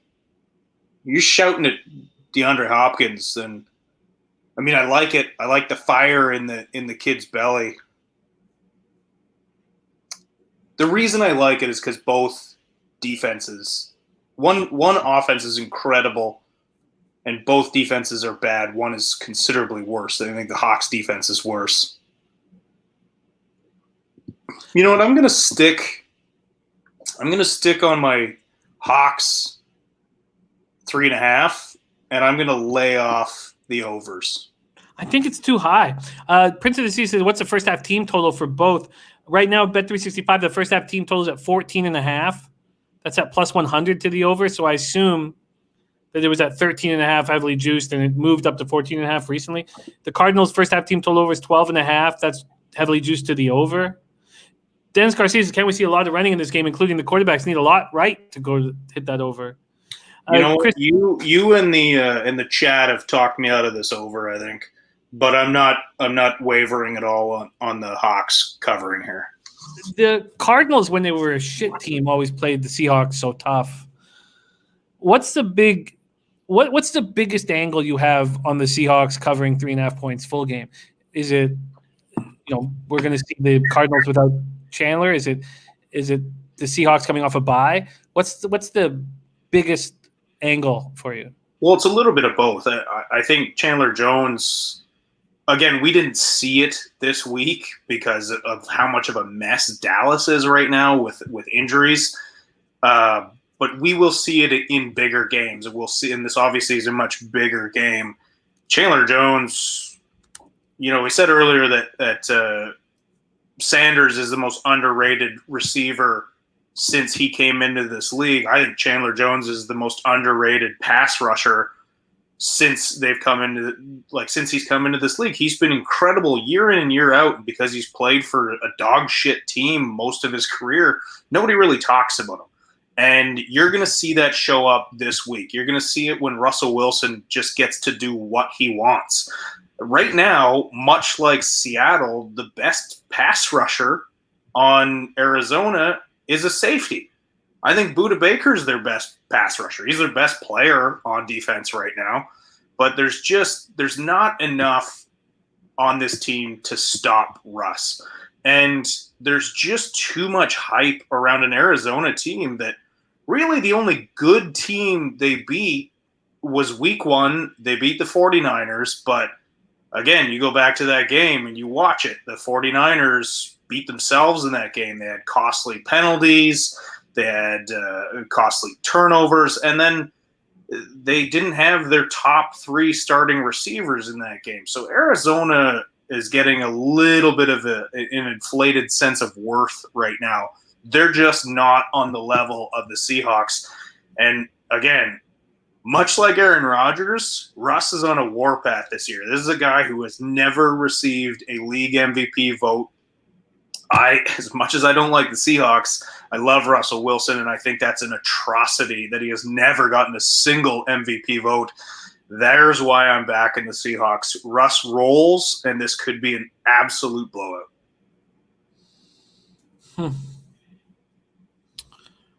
All right, well, let's line shop for you, and I'm going to decide whether I'm going to pull the trigger with you. Albert just asked Bebsy, is this a Green Bay stop off a bye? I don't think so. Then again, I didn't think so again with Green Bay last week, but I think there's a big difference. What's that? But the difference was Seahawks are 5-0 and have been squeaking past teams. Like the Packers were dominating teams where the Seahawks were – Russell Wilson was playing out of his mind, and they were fortunately beating teams. I think the Seahawks are happy to be 5-0, but they've got a lot to work on, whereas the Packers might have been patting themselves on the back. I mean, after Rodgers' touchdown celebration, I was like, Jesus. I just wanted to reach through the TV and open it and slap him in the face when they were up 10-0. I just don't see the Seahawks going in as cocky as the Packers were feeling. What do you think of that assessment? I think that's a beautiful breakdown, Jimmy. I couldn't have said that better myself. So I'm not as concerned about the 5-0. Okay, so Bebsy is moving on the first half. Line shopping forum, Bebsy, the full game, excuse me. Sorry. The full game for the Seahawks. This is a 405 starter, -3.5, and I can give you a +100 at Bet America. Let her rip, Jimmy. Let her rip. Now, the first halves are all 2.5 and 3. So there's not a big difference. Yeah, I'll stay off the first half. I like that total, though. Alrighty. Bebsy full game +100. That's at Bet America.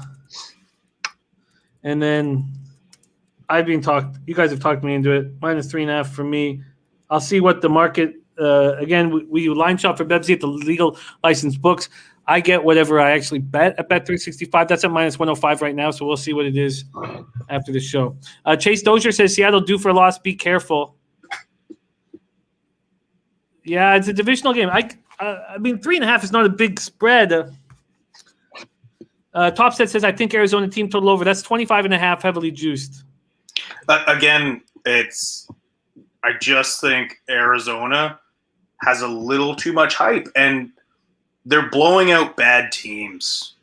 They blew out an awful Dallas team that's infighting and full of injuries. That's why this line is this close, in my opinion. If they would have played Dallas tight, this line probably would have been much higher.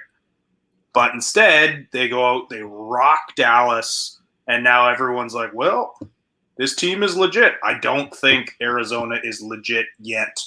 They're growing. They're moving in the right direction. I just don't think they're there yet. Alrighty. Let's move on. People saying Seattle's D is terrible. Yes. And Seattle squeaked by Dallas. Yeah, they squeaked by a much healthier Dallas team. Katie and Kyrie says Seattle off the bye will smash. Don't think too hard. Yeah, I agree. I think people are overthinking this one. Alrighty. Princess C says Seattle gave up 30 to New England. The Cardinals have been very underwhelming, and I think that the bye is the biggest reason why this move is being made at this point. All right, and look at the Cardinals' schedule. I mean, they spend the next month at home with the bye week included.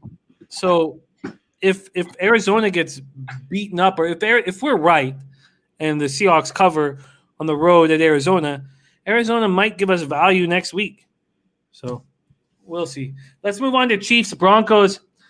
I reached out to Birdie and I was like, Birdie, how did we not go back to the well with the Broncos? Now, I had the Broncos plus 10, and on our Sunday show, John Ryan had the balls to not only give out the Broncos plus 7.5 as his best bet, but also told everyone to take Broncos money line. That's enormous balls clanging around. And there's one 10.5 on. There's a couple 10.5s on the. Oh no, sorry, 1 10.5 on the board offshore. That's at plus money. Let's see what the licensed books. There aren't even 10s on the board at the licensed books. See what Bet365 is offering. Obviously you can tell that two things are at play here.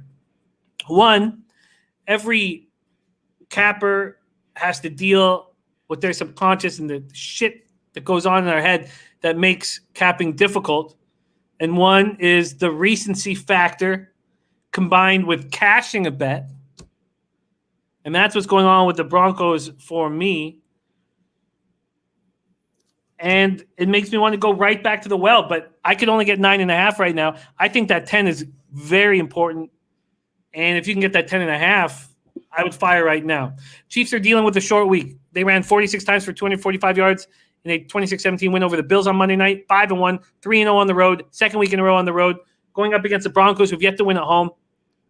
The number of carries for the Chiefs matched their most under Reed, and the yardage total was the fifth most by any of Reed's teams in Kansas City or Philadelphia. Clyde Edwards-Helaire did most of the work, 26 rushes for 161 yards. That's the third most yardage by a rookie in franchise history, and now they add Le'Veon Bell to the mix. Mahomes, 21-26 for 225 yards, 2 touchdowns, and 0 picks. After their defense couldn't even come close to slowing down Derek Carr, they completely shut down Josh Allen. Completely shut him down. Josh Allen throws for 122 yards. The Chiefs' offensive line that got dominated by the Raiders' front four looked completely different. So Daniel Kilgore was replaced by Austin Ryder at center. That was the first big move. Then Mike Remmers moved to right tackle. Nick Allegretti replaced Osemele at left guard. And Mitchell Schwartz missed the game with a back injury. I believe he had something like 159 straight games he'd played. And also Alex Okafor left with a strained hamstring. For the Broncos, it was a strange game.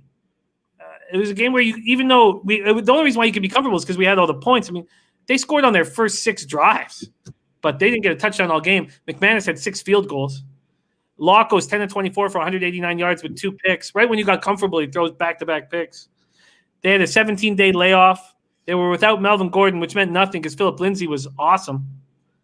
23 rushes for 101 yards. Tim Patrick had another big day. 4 catches for 101 yards. Hamler, questionable.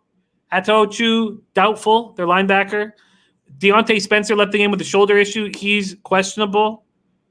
Josh Watson left the game with a hamstring injury. He's questionable, their linebacker. And then guard Dalton Risner also left with a shoulder injury. So they do have injuries after that 17-day break. Kaido says without Noah Fant, the real piece missing. Noah Fant right now, who's out with an ankle injury, is questionable. And I'm sitting here thinking, if I can get 10, I fire on the Broncos right away. Bebsy, take it away. Chiefs, Broncos. Yeah, I don't even know if at 10 I'm going to do it.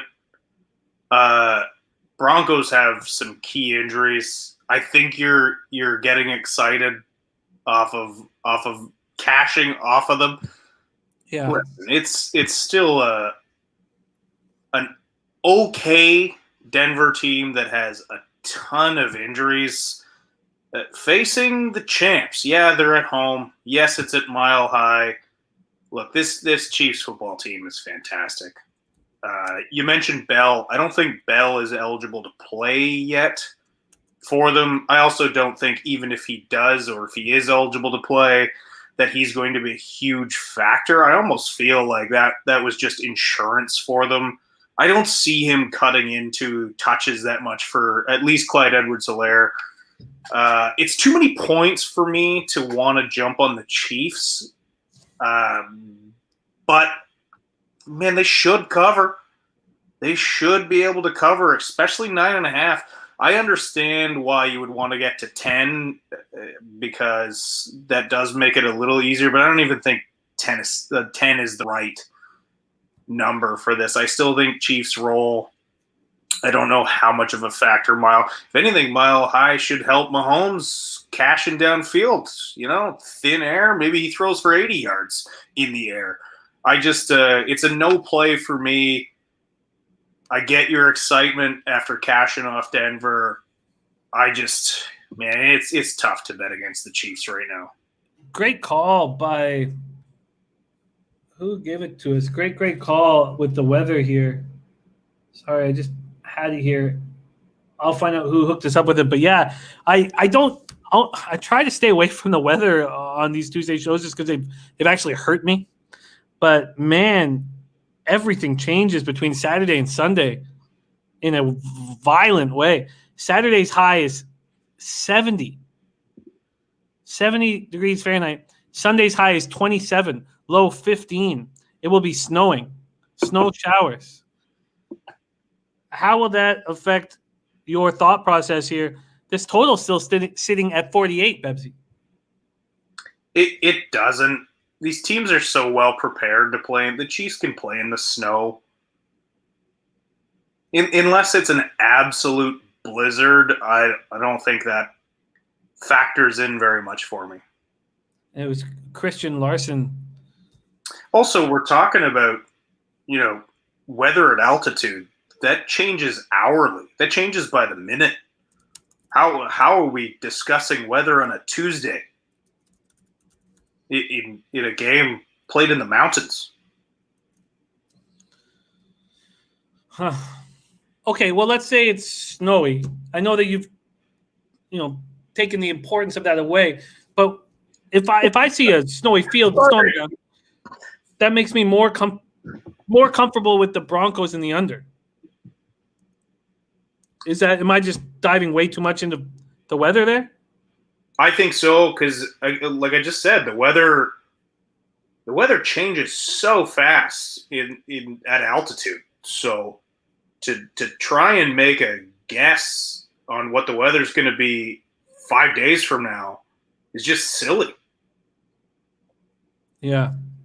That's what Michael Ricciardi's saying. The weather in Colorado, weather's so erratic. I have family there. Can snow and be dry in 6 hours.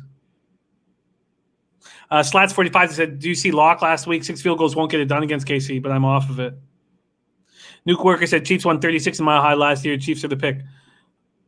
Yeah, it's Chiefs or nobody for me. And Jimmy, you can't let that recent cash on the Broncos fire you up that much. No, I hear you, and that's why. I said it right off the top. Clearly, there's all these things that we fight against as handicappers, and those of you who watch me all the time know that there's one book that I talk about over and over and over and over again. It's been the most helpful book of any book I've ever read on gambling, ever. Don't count poker books into it, just like sports gambling. And that's The Undoing Project by Michael Lewis. And it's all about the vividness bias, the recency bias. And there's only one chapter on sports. It's the first chapter on Morey and the Rockets. It's the most riveting chapter I've ever read of any book in my life. Wow, that's bold. It is. It's the most riveting chapter of any book I've ever read in my life, the first chapter of The Undoing Project. So that's why I said it right up the top, because I knew it was clearly at play was the fact that I just cashed on them. And there's all these things we have going on in our head that hurt us handicapping. Jimmy, your self-awareness is second to none, I must say. Thank you. Steel Curtains, written by Michael Lewis. Michael Lewis, who wrote Moneyball. All right. Under 48.5. This Chiefs team knows they can succeed running the ball down other teams' throats. The Broncos don't look capable of putting up touchdowns. And Tex says that I've read 2 books, that and Huckleberry Finn. So for me, I think this under 48.5 is in play, man. Do you think that Reed will show a team that he can run the ball for 300 yards and then switch it completely up the next week? It almost feels like Reed is toying with other teams right now. I think he's well aware of how much better they are than other teams. And, yeah, one week could be the run show. The next week could be the air show. I got a feeling like when playoff time rolls around, we're going to see sets and game plans from them that we haven't seen all year. They're just – look, they won the Super Bowl and then got better. Not a ton of teams do that. No. Okay, I'm going to write the book in the chat just so it's there if you guys want to check it out. And I think – okay, this is what I think can happen. I bet the under 48.5 now. The public starts reading the snow reports, the cold reports. It goes down to 45, and I can take the over and get a middle if I want, if I'm scared. So I am going to move on the under 48.5 if it's available when I bet it in I guess, about an hour from now. All right, let's move on to Niners, Patriots.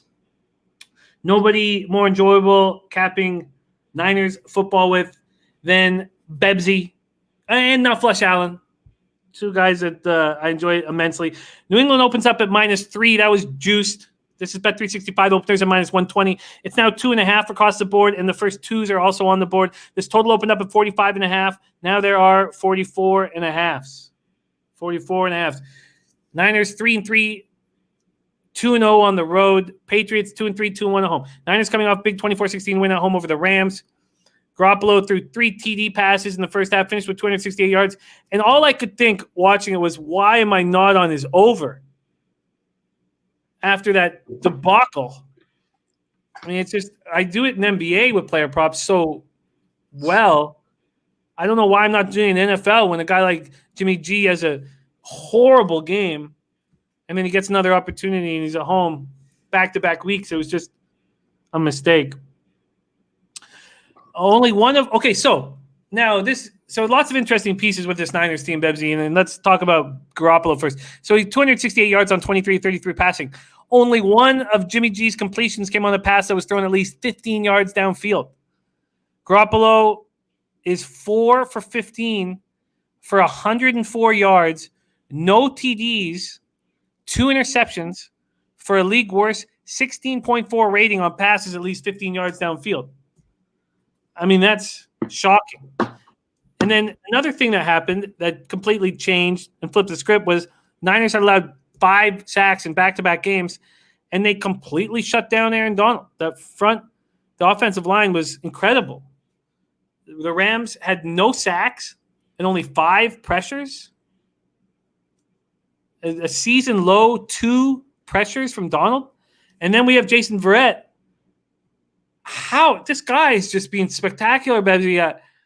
He started 4 games in a row for the first time since 2016. He's already had more defensive snaps this year than he had in the previous 3 combined. And look at these numbers. He's allowing a passer rating of 7.8 on passes thrown in his direction this season. That's unbelievable. I mean, when I say that out loud, I was shocked. The Rams were able to gash Niners defense on the ground at times. 113 yards, 19 carries, 5.95 yards per carry. That's the fourth worst since Shanahan arrived in 2017. Raheem Mostert, high ankle sprain, on injured reserve. Ben Garland headed to injured reserve with a calf injury. Jaquiski Tart, Trent Williams. Tart with a groin, Trent Williams with an ankle will both be reevaluated later this week. Before we get into the Patriots, let's talk about the Niners. This is a team that's drastically changing week to week. There is almost no starters left on either side of the ball. I've never seen anything quite like it. And yet they managed to beat a decent divisional opponent. But the reason I'm going against the Niners this week is, I'm going to oversimplify it here. As soon as Mostert is out, this team shuts it down on offense right now. Tevin Coleman has been out for a while, but he's kind of been a non-factor. Jerick McKinnon came out. He had a very nice start to the season, but he's been doing nothing.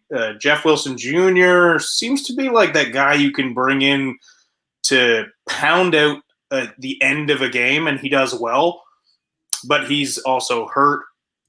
I think the Niners have to start JaMychal Hasty, who's an undrafted rookie who really has looked good in limited action.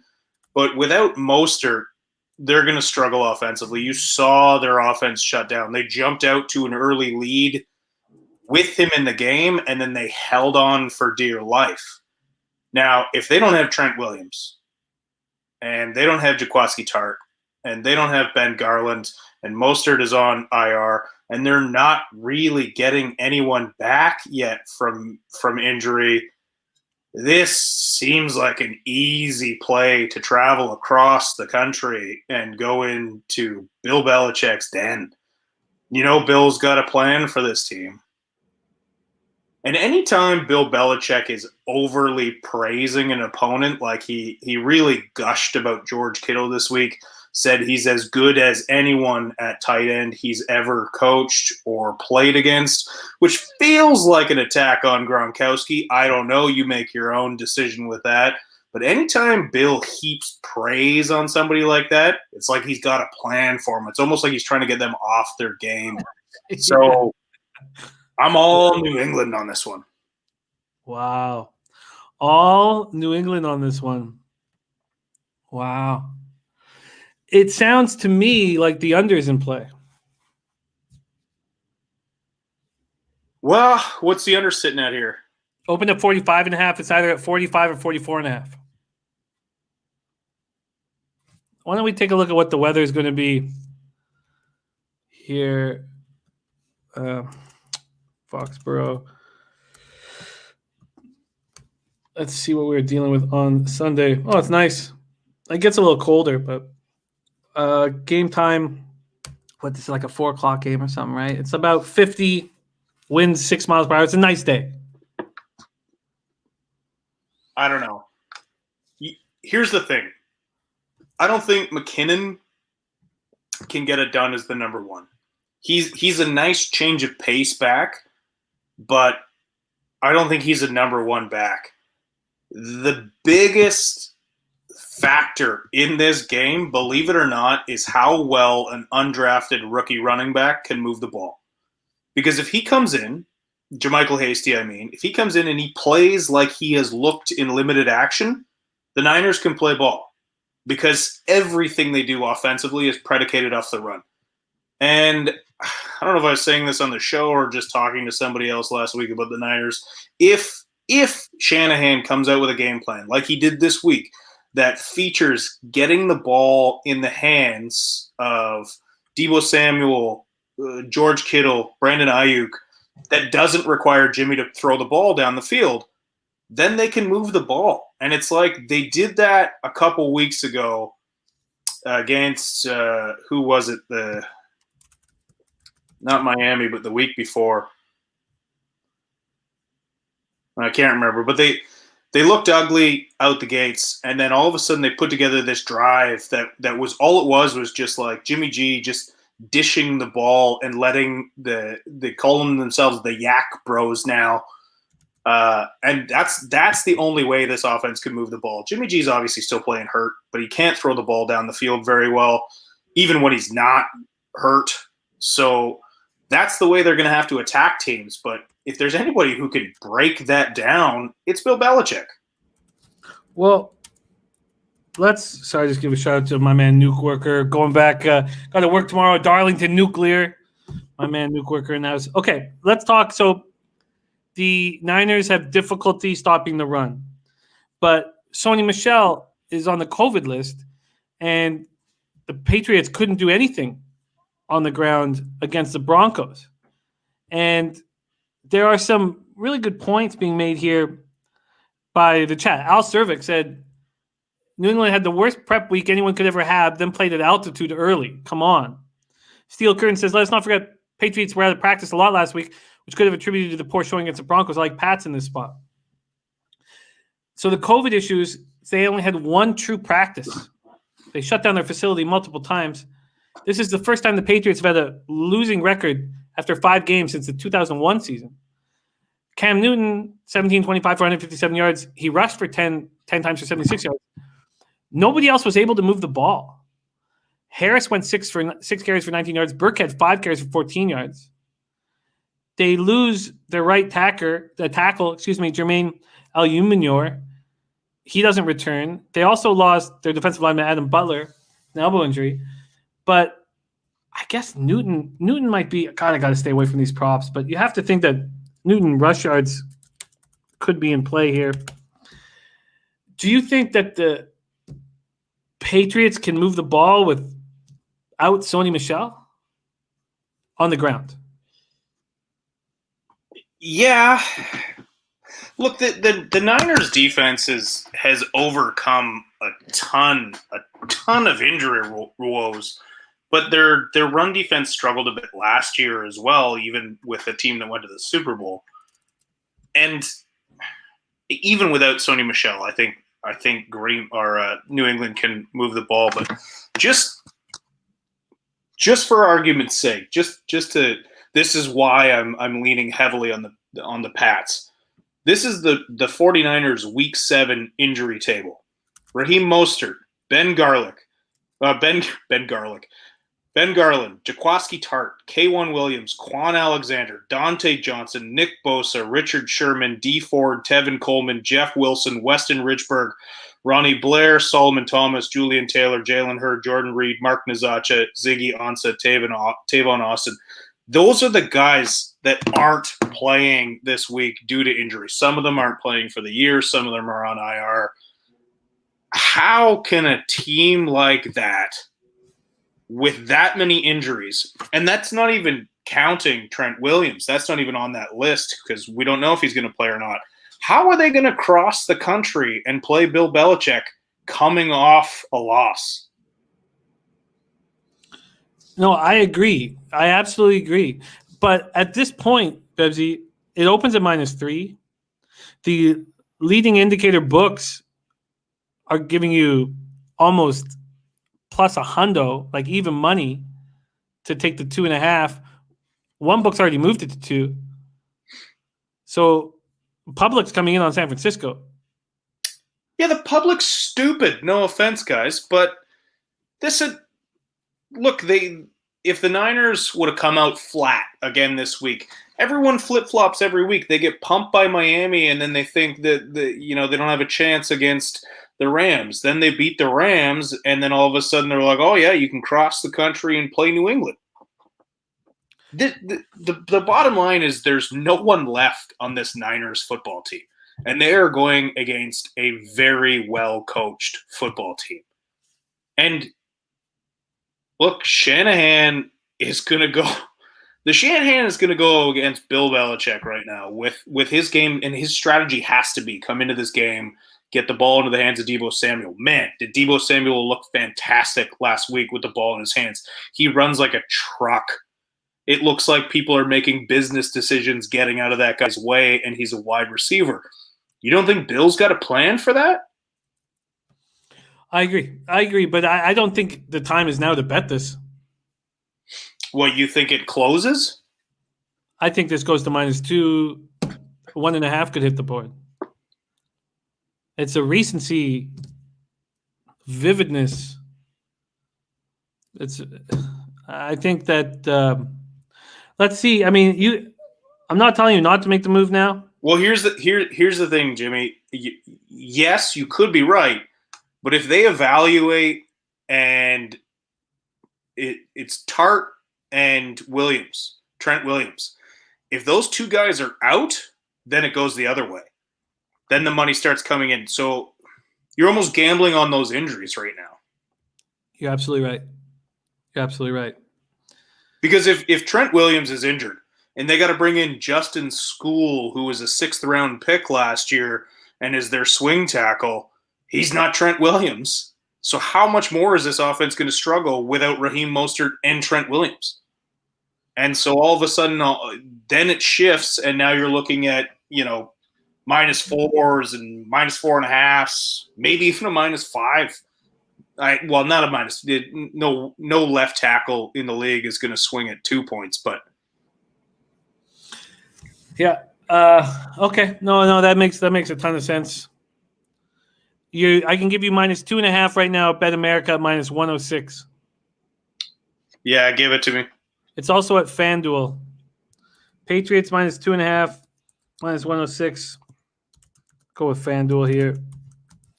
And I wanted to. I'm at -2.5 and -110. I mean, what other team has that many injuries to that many stars and is still playing competitive football? And then I think that the under is appealing here. What is keeping you off the under? What is keeping me off the under is Kyle Shanahan's ability to manufacture points, even without star players, even without, I don't know. This, again, that Trent Williams injury, if he's not playing, and Tart is such an underrated player. Well, I'm going to move on the under. I get why. This could be a slog. Weather's perfect, but the 45s are gone. It opened at 45.5. There's a 44 on the board right now. Dennis Garcia says, how did San Francisco score TDs? I like this. This is a fun breakdown. Patriots -2.5 for Bebsy. He's getting a better line than what I'm expecting I'm going to get when I bet it in about 45 minutes, which would be I'm getting -110, he's getting -106. Then I'm on the under 44.5. That was a fun breakdown. All right, let's move on to Jaguars, Chargers. Just a couple games left on the board. Thank you guys so much for joining us here. Odds.com with Bebsy and I. Let's go. Jacksonville, Chargers. Chargers open up at -8. They're now 7.5. This total is 49 across the board. Jacksonville 1-5, 0-3 on the road. Chargers have lost 4 straight somehow, 0-2 at home. Jacksonville looked bad in their 34-16 loss at home to Detroit. Minshew 25-44 for 243 yards, 1 TD, 1 interception. Keelan Cole, spoke a lot about him earlier. I was watching that game closely because it was my best bet, the Lions, and I just don't understand how they weren't. If Keelan Cole's the only thing that can beat you, how do you continue letting Keelan Cole beat you? And that's the reason why I'm on the Falcons. Keelan Cole caught 6 passes for 143 yards. James Robinson it's tough being a running back, man. And if you're just going to come out and this undrafted star your first year, you're going to hit a roadblock around week 5 or 6 because it's a punishing position. 12 carries for 29 yards. Patricia knew he was the only thing that could hurt them other than Keelan Cole, of course. Sorry. Jags have now lost 5 straight. They've allowed 30 points in each game. That's the first time in franchise history the Jags have ever done that. Linebacker Miles Jack with an ankle injury. Guard A.J. Cann with a right shoulder injury. Tight end Tyler Eifert, neck injury. Safety Gerard Wilson with a hamstring injury. All left the game. They're all listed as questionable. And defensive tackle Avery Jones and linebacker Josh Allen continue to be listed as questionable. I see this Jaguars team as a team that will keep losing. Chargers are coming off a bye that followed that heartbreaking loss, 30-27 in overtime to the Saints. Chargers 4th straight loss by a touchdown or less. The second straight second in overtime. Second straight loss in overtime. Chargers, the first team to lose 17-point leads in consecutive weeks since the Falcons in 2003. Herbert was excellent. 20 of 34, 264 yards without a turnover. 5 of his completions went to Williams for 109 yards and 2 TDs. He was the best quarterback on the field. Herbert, first rookie to pass for 3 TDs in the first half of a Monday night game. Keenan Allen left the game with a back injury, and it hurt them badly. And it was like the turning point in the game. But Lynn said he's fine. He's going to be good to go this week. Their defensive end, Nwosu, was helped off with an apparent leg injury. He's questionable. Cornerback Casey Hayward, questionable.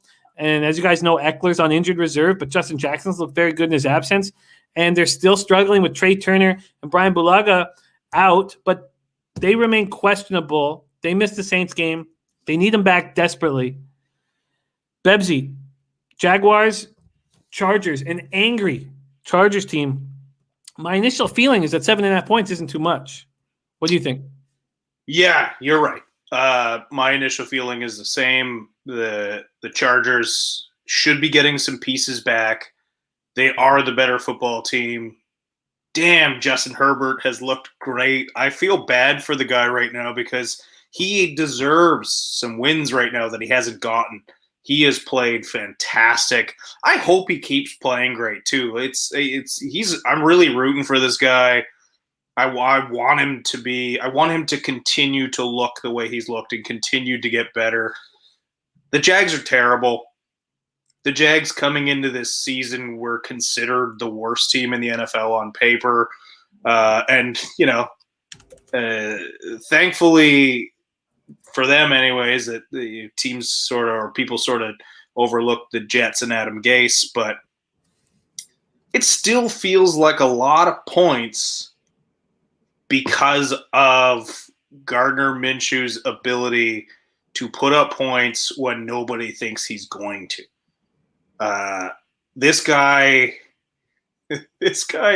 loves meaningless points and meaningless touchdowns and keeping games close and winning games he has no business being in. So it's the Minshew factor that scares me. I know that's stupid. That's not even logical.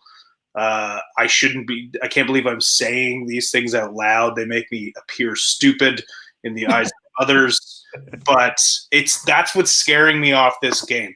Logically, you should just take the Chargers.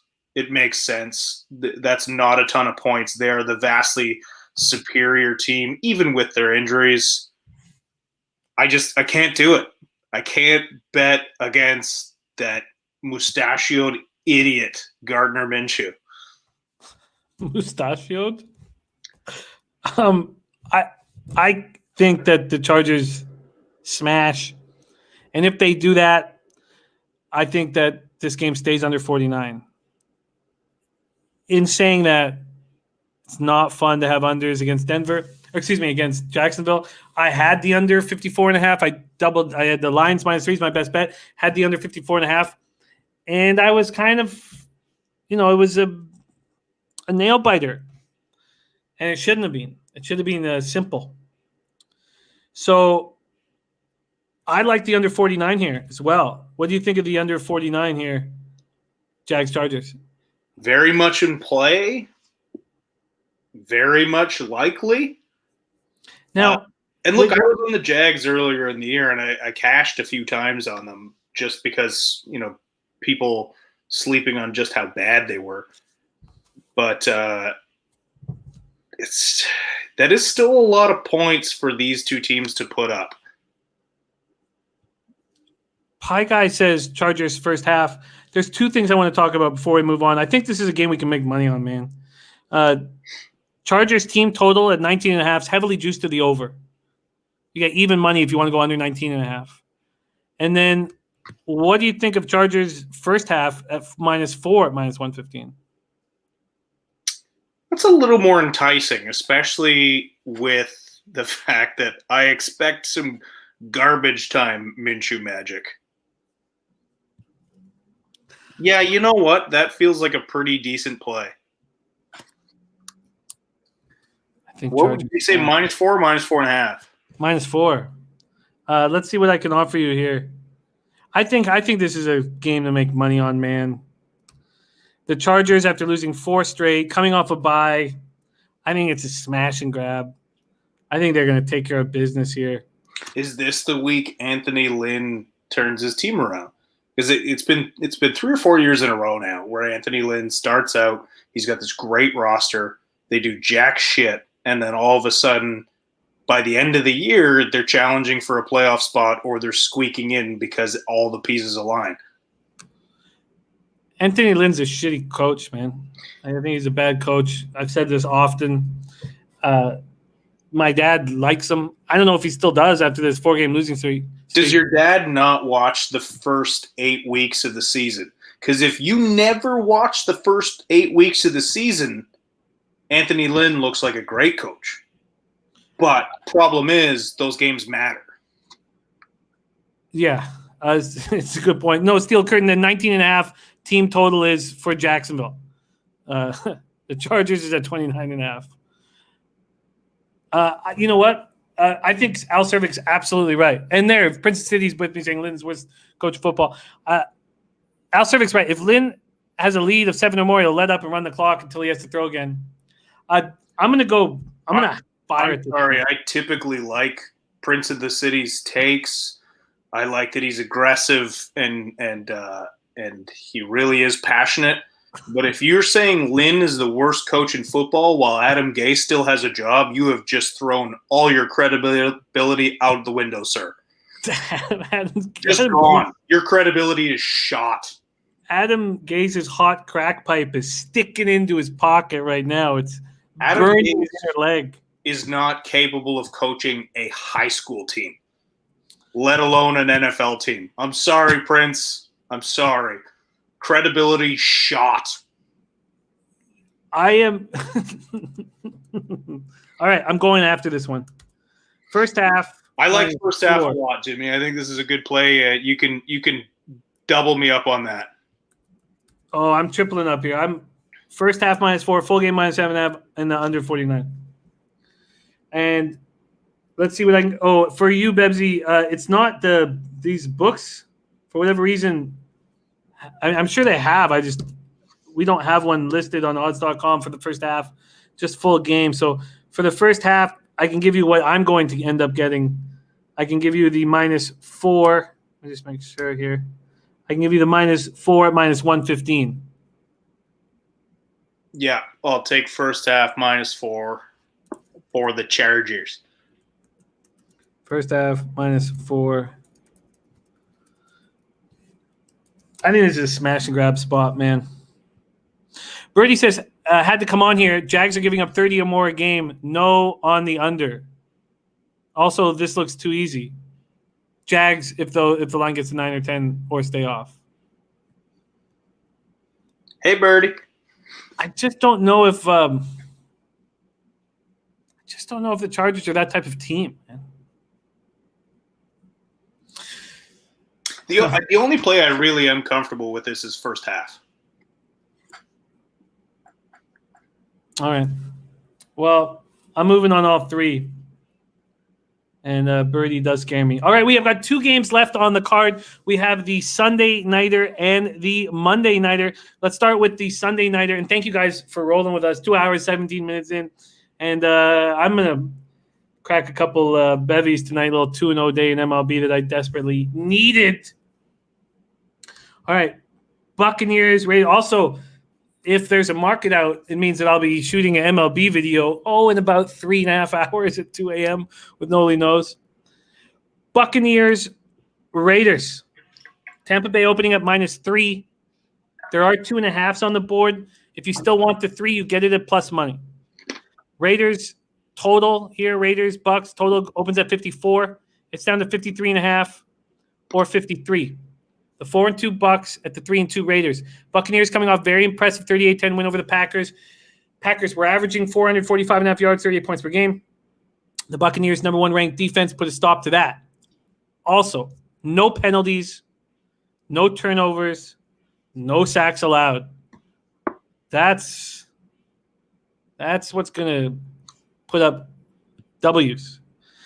Packers rushed for 94 yards, and that ended Tampa's streak of 3 straight games holding opponents under 50 on the ground. Under 50. They still have a stretch of not allowing 100 yards rushing for 12 consecutive games. Tampa leads the league in rushing defense, allowing just 64.3 per game. That's down from 73.8 a year ago. So this isn't a new thing. They've always had the last 2 years they've had a strong rushing defense. What's new is the total defense. They lead at 282 yards per game. Ronald Jones has 3 straight 100-yard rushing games, 23 carries, 113 yards, 2 touchdowns versus the Packers. Brady goes 17-27 for 166 yards, 2 TDs, 0 picks. Gronk catches 5 passes for 78 yards, and they got over the loss of Vita Vea. They picked up on Sunday Steve McClendon from the Jets. So as soon as that game was over in Miami, they picked up McClendon. Fournette being inactive 2 of the last 3 games. He's questionable with the ankle injury. And then they have defensive tackle Khalil Davis is also questionable. But other than the Vita Vea loss, this is a healthy squad, the Buccaneers. Going up against the Raiders fresh off their bye week. This is a tricky game. We last saw them defeating the Super Bowl champs 40-32. And interesting, with so many moving parts here. Carr goes 3 of 4 on passes that went at least 20 yards downfield in the first half alone, for 177 yards and 2 TDs. 72-yard pass to Henry Ruggs, 59-yard pass to Aguilar. That's the first time since 1966 the Raiders scored on 2 TD passes of at least 50 yards in the same game. That was more yards on deep throws in one half than Carr had in any game over the past 5 years. Carr 22 of 31 for 347 yards, 3 TDs, and a pick. Jacobs runs 23 times for 77 yards and 2 TDs. Ruggs, 2 catches for 118 yards. And Carr, another big part. So Carr's beating you deep down the field. He's also beating you on third downs. On third down, he gained 203 of his 347 yards. That is extremely impressive. And then you'd think that their defense got eaten up by allowing 32 points to the Chiefs, but they were down 21-10. They allowed 3 TDs on 3 straight drives, down 21-10. And then on the next 6 Kansas City possessions, the Raiders forced 4 punts, 1 interception, and allowed a field goal, turning an 11-point deficit into a 16-point lead. The Chiefs averaged 3.42 yards per play during that stretch. Mahomes was held to a 33.1 rating. And Gruden hopes to have Incognito, wide receiver Bryan Edwards, defensive tackle Malik Collins all back after the bye. This is tricky, Bebsy. Can you shine some light on it? I mean, I'm hearing what you're saying. I'm reading the chat. I don't think anybody has a play on this game. I certainly don't. There are things that I love and hate about both of these teams. There are things I'm completely unsure of about both of these teams. Was the KC game an anomaly? Was the stomping of Green Bay by Tampa last week, was that did that have anything to do with Green Bay's momentum being stopped? I really, as good and as bad as these teams have played, I have such a difficult time trying to decide which one I like and which one I don't. I mean, there's certain parts of both teams that I like, but there is no way I can give you a definitive answer on even which way I'm leaning, because that changes by the hour with this. Look, Gronk came alive last week, but that guy is Frankenstein at this stage. He runs like a Clydesdale that has bullets in both its knees. Like, he just looks, I don't know how the guy's still moving out there at all, and I don't think he can do that 2 weeks in a row. I don't think that Gruden has put together a great game plan with the extra week off, just because I don't know how much I think Gruden's a great coach in this day and age. Do I think that maybe because he's playing Tampa, he's going to be a little more pumped up? Maybe, but there's nobody left in that organization anymore. There's nothing enticing for me about this. I couldn't tell you which way I leaned. Even if you put a gun to my head, I'd be like, I don't know, flip a coin and see if I die. I don't like this. It's a big stay away from me. What do you think of Birdie? Laughs, says Gruden 0-2 off buys with the Raiders, coming off a career win for Carr and the Raider organization last 15 years. No practices last week. Love the Bucs here. Let the line drop. Oh, okay, but 0-2 off buys with the Raiders. It's not like he's 0-7. It's not like he's 1-5 even. It's 2 games off a team that he's obviously built from scratch. So that's a stat I don't care about at all. That doesn't impress me. The biggest angle I can try and find here, and this is a reach, is Josh Jacobs running the ball against a Bucs defense without Vita Vea. That to me is like, okay, maybe they can exploit the ground game, keep the ball away from Tampa's offense. But again, I don't even know if I believe myself saying that. Like, there's no play here for me. These teams have been very difficult to bet on. I said at the start of the year I like the Raiders. I like their offense, but then against the Chiefs, their defense shone. So who knows? This is a coin flip. Flip coin. I'll be stunned if it's a blowout. I'll put it to you that way. This is tricky, man. But if I had a free bet, and someone said, "Here, give $500, just make a bet," I probably do take the Bucs, but hesitant. Nothing for me yet. Birdie says faded the Packs versus Tampa because they were heading into the bye happy. Easy fade on the Raiders this week. I kind of like it. I'm leaning towards these Buccaneers. Again, we have our Sunday kickoff show. And, Bebsy and I can make plays official throughout the week on Twitter. So follow us both at Jimmy the Bag and at Rob_Bebenek. All righty. Quickly, Bebsy, the total opened up at 54. It's dropped to 53 now for 53. Any move for you there? No, same thing. I really don't know what to make of this. I do think both teams are capable of putting up points. I think, if anything, Tampa's offense will exploit a shaky Vegas defense. But I think Vegas's offense is very talented, so I think they can put up points as well. So if anything, I lean over, but I think this total is set right around where it needs to be. So again, that bet's another crapshoot. Yeah. Yeah, I lean towards the Bucs. I'm going to have a conversation with Birdie, because after my conversation with Birdie last week, so I had only 3 bets, going into last week, or 3 bets after our show. And then with Birdie, after talking to Birdie, I added Lions -3, Falcons +4, Colts -7.5, Broncos +10. That was 3 and 1. And then I told him I was just about to add the Texans and the Bucs. I hadn't added them yet, but looks like I'll need another chat with my man Birdie. Dennis Garcia is making an interesting point. Tampa played their best game ever. No turnovers, no penalties, no sacks allowed. They won't play as well this week. To further that point, coming into this, and I think actually still, even after getting no penalties last week, Tampa is still the most penalized team in the NFL this season, despite having 0 penalties last week. So, yeah, they're not going to do that again. They're not going to do that 2 weeks in a row.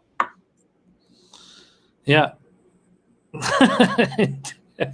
Index is getting me with his Pepsi doesn't want to talk weather reports. That's going to get me for a while for some reason. All righty. I'm not interested in long-range weather forecasts. Or call in Brady the GOAT. Well, he's not even top 5. Just sets him off. All right, let's move on to the Monday Nighter, 8:15 p.m. This is going to be a beauty. Bears, Rams. Rams open up -6.5. That's dropped to 5.5, even 5 at some books. The total opened up at 47. That's down to between 45.5 and 44.5, depending on where you shop. Bears 5-1, 3-0 on the road. Rams 4-2, 2-0 at home.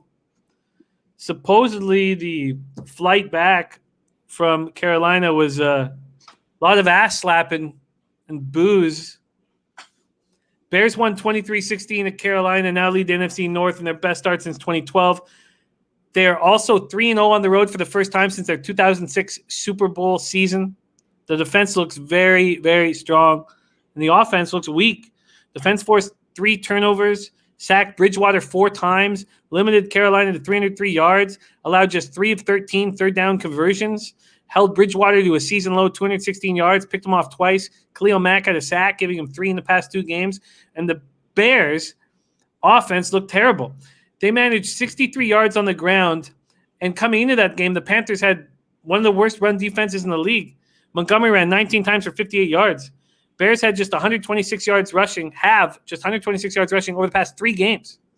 They also lost left guard James Daniels to a season-ending pectoral injury. Foles went 23 of 39 for 198 yards, 1 TD, 1 interception. And Deion Bush is questionable. He's the only one on the injury report. Rams are coming off disappointing 24-16 loss at San Francisco. They managed just 102 yards of offense in the first half.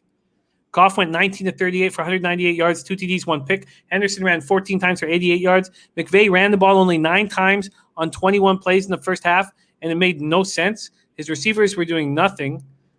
They were averaging like over 5 yards a carry. I don't know what McVay was doing. Higbee caught 3 passes for 56 yards. The wide receivers were unable to gain yards. Brandon Staley's defense gave up 291 yards, 3 touchdowns before halftime. 0 sacks for Donald. Didn't even generate a quarterback pressure from their edge rushers. Defensive line was strong against a run. Alrighty. Here we go. Bears, Rams, Monday Nighter. Take it away, Bebsy. It's another difficult spot in that I think both of these teams are worse than their record shows. With regards to how the Rams offense played against San Francisco, you got to remember that McVay is from Shanahan's coaching tree. So a lot of what they do in Los Angeles is what Kyle just has been doing for years. So San Francisco would be better prepared for that offense than other teams might be. So this is a tough spot because the Bears are obviously a very talented defense and they have a terrible offense. And the Rams are a little more balanced. But for me, it feels like another coin flip. It just feels like another – I don't know what to expect out of the Rams. They've been up and down, but – at least the Bears have been a little more consistent. They've slogged out tight games. Their offense is atrocious, but their defense has been keeping them in games that they shouldn't have been in.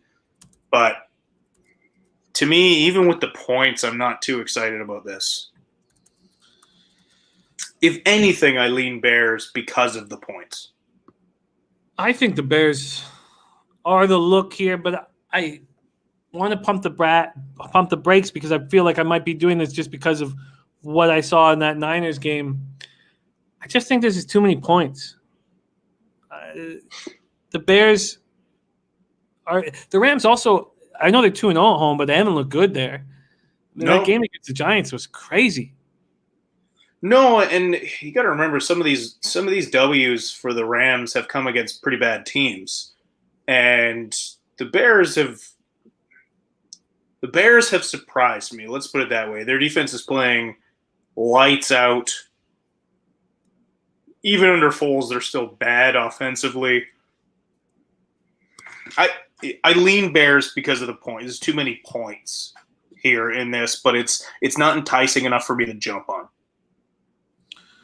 What do you think of this total? This total opening up at 47, now down to between 45.5 and 44.5. Unders are 2-0 so far.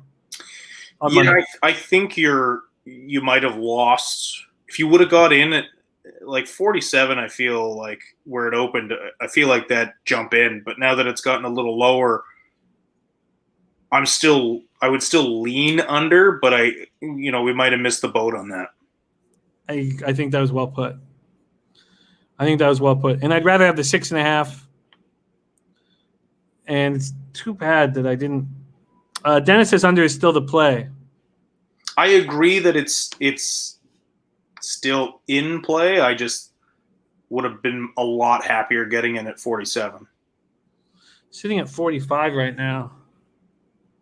Rams do nothing with their wide receiving. I'm still waiting for them to get Cam Akers involved. He did absolutely nothing against San Francisco, but everything I heard out of Rams camp was Akers was lighting it up, and this guy was going to be a huge deal year one. And look, he looked great down in Florida before his coaching change, and so he's done sweet FA so far. The Rams defense.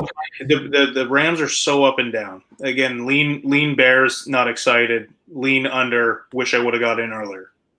The defensive line was so strong against the run, against the Niners, allowed 3.3 yards per carry. And probably that was effective when Mostert got hurt. But if the Rams can be effective with a 4-man rush, can stop the run with 4 men, and always put 7 in the secondary, I don't see how the Bears are going to get points. And this Rams offense seems to be – I mean, look at Goff, 19 of 38 for 198 yards. This Bears defense is just running. I think the under is still in play. And my voice just broke there. And I'm excited to bet it. I want to move on the Bears and the under.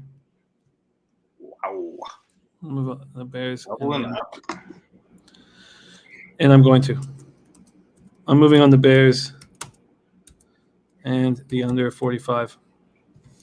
Intex says Rams played one good team and lost. Alrighty.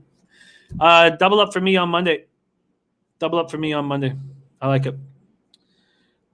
And I hope I'm not getting too high on the Bears. Kind of concerned that I'm doing that. All right, Bebsy, that is our entire breakdown. You have a couple decisions that you wanted to wait on and then make. Let's go over those 2 spots and then decide what we think our best bet is. And also, let's just do that. Let's review our action, decide best bets. But afterwards, right now, Bebsy, there was 2 spots that I have question marks beside, I believe. One is the Steelers. Steelers at Titans. Do you want to sit on that for longer? No, I'm gonna take the Steelers at -2 against the Titans. Moving on the Steelers at -2. So let me see what juice that is and where you're booking it. Oh, there it is. Steelers -2 is at -109. That's available at Bet America and Bet Rivers. So let's get it. Steelers. Bebsy -2 at -109. All righty. Steel Curtain's happy with that. Birdie said Jimmy Bears are traveling for 2nd week in a row to the West Coast. That 5.5 line is fishy. Yeah, speaking of that, with the way the Rams defend the run, and they can defend it so easily against the Bears, how are the Bears going to get any points? Bebsy, can you answer that for me before I make a $200 mistake? How are the Bears going to get any points? I don't have that answer for you. That's why I don't know. I don't have that answer for you. I really feel, especially with the injuries on the interior of the Bears line, and Aaron Donald seldom will have 2 down weeks in a row. So look for him to get all up in Foles' business.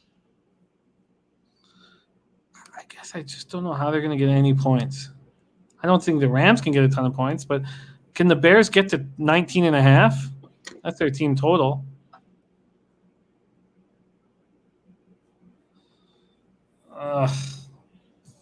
Ron Walsack liking it says Bebsy may want to buy a new tree saw with his Steelers winnings. I think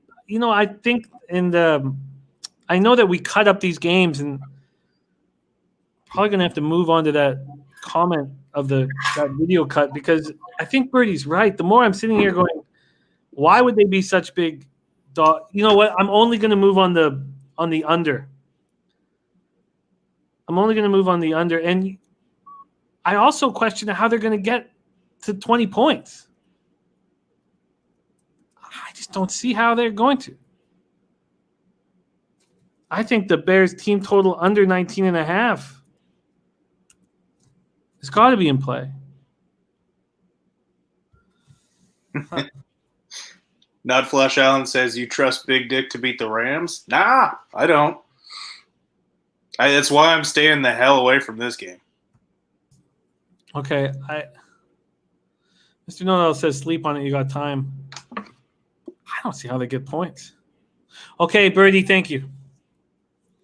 Birdie's my guardian angel. I'm going to take off the Bears, but I just don't see how they score at all. So I am going to move on the under 45 and the Bears team total under 19.5. Alrighty. Okay. So that's done. Bebsy, was there any other spot that you were thinking of that I had a question beside? Probably the Bills first half, which I am going to go with. Bills first half -6.5. Oh, yes. Now that's heavily juiced. So let me give you the juice.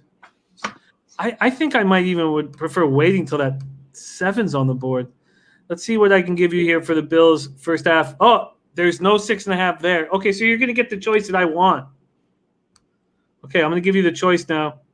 So you can have the Bills -6.5 at -130. Or you could have the Bills -7 at -105. I still want that 6.5. All right. I know you like the 7. Yeah, I think I'd rather push at a -105 personally. That's just and sit there with a -130. But your record is spectacular for a reason, so don't question it. All right, so then we are all done here. So now we can review our action. So where's the Bills game? Let me get there. God, sorry. And put a bow on this bad boy. Thank you guys so much for watching us here on the odds.com odds headquarters. Bebsy is on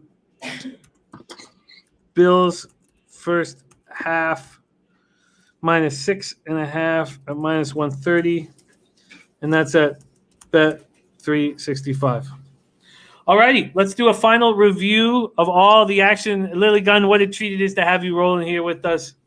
Man, I miss you. All right, so we'll go with Bebsy right now, sitting at 24.9 on the year, plus 13.50 units, sitting at 72.7%, ROI plus 40.91%, average line -114. And while we can't promise you winners, we can promise you honesty and record keeping, something that you don't get anywhere else. And something we're trying to push other people to do. All right, Thursday nighter, no move for Bebsy, and no move for me at this point. Bebsy is on Falcons first half -0.5 at -105, and I couldn't believe that was available at Bet365. Much better line than all the other books, which is a rarity. Bebsy's on the Browns -3 at -115 at PointsBet. Is that first half? No, that's full game. That was full game. Okay. Browns -3, -115 at PointsBet. Then we have Bebsy's on the Steelers -2 at -109. He's on. Sorry, my computer's slowing down a bit. It's just pages and pages and pages of notes. All right, we're going to see He's on the Bills first half -6.5 at -130.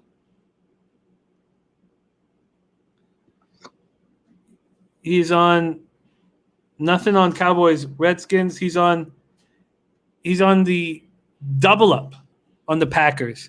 First half -2.5 at Bet365. First half -3.5 -103 at Bet America. Double up for him on the Packers. He's on the Seahawks full game -3.5 at +100 at Bet America. Bebsy, this is the most action you've had in a week so far. I like it. Hey, I told you at the start, there was a lot that jumped out at me this week. And then then you have the Patriots -2.5 at -106 at FanDuel. And that is your card. Now, I'm going to sorry, Bebsy, you're on the one more here. You're on the Chargers first half at -4 at -115. Yes, sir. And I will tweet that all out. That is Bebsy's entire action. And then my action is plentiful. My record is not as plentiful as Bebsy's, but I have poked my head up over 500 for the first time since week 1. I am 30-26, 53.6% up, 0.70 units, ROI plus 1.25%, average line -112, coming off a nice 7-3 week up 3.60 units. I am off of Giants Eagles.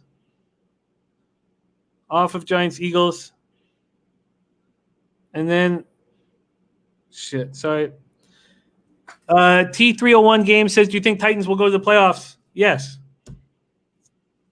They're 5-0. I think the odds of them making the playoffs would be around, I don't know, what would you say, Bebsy? -600? Yeah, gotta be. I think they win that division.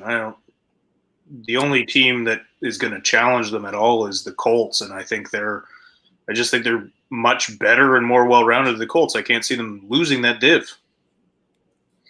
I'm doubling up on the Falcons first half and full game. I like that spot quite a bit. I'm not moving on Browns, Bengals. Dennis Garcia says more than -600. Said -600 would be cheap. I'm not on Steelers, Titans. Speaking of that, where Bebsy is on it. Lit picks, I am not on Chargers full game, just first half. Then I'm going to move on the over 51 in Panthers, Saints. I think there will be offense.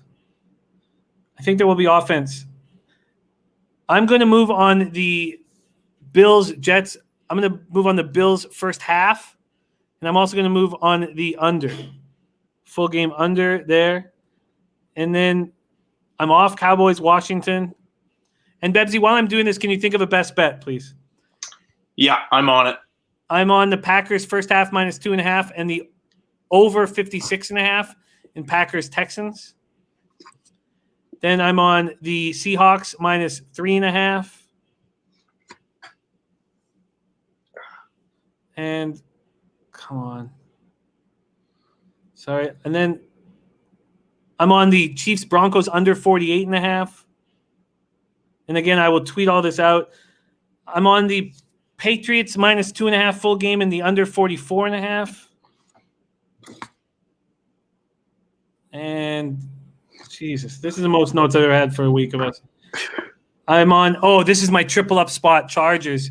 First half -4, full game -7.5, and under 49 in Jags Chargers. And I know Birdie, if he's still listening, is shaking his head at that. But I just don't see Lynn and the Chargers running up the score in that game. And then on the Monday nighter, I'm moving on the under 45 and team total under 19.5. There we go. That is my action. Bebsy, best bet. It's got to be Falcons first half minus half a point. I think that's an easy play. I also really like Cleveland on a bounce back this week, even if Case Keenum's at the helm. But my best bet of the week has to be the Falcons first half at -0.5. Yeah, I think the Falcons can move think they can move the ball easily against that secondary. I love the Pack coming back this week as well. And I doubled up in that game, so. Yeah, no, I like it. All right. Palms are leaking. We got a lot of action to lock in here. Bebsy, spectacular job, my friend. Great to have you back in action. We will be back on Sunday morning at 11 a.m. Eastern. We'll be back for the big kickoff show.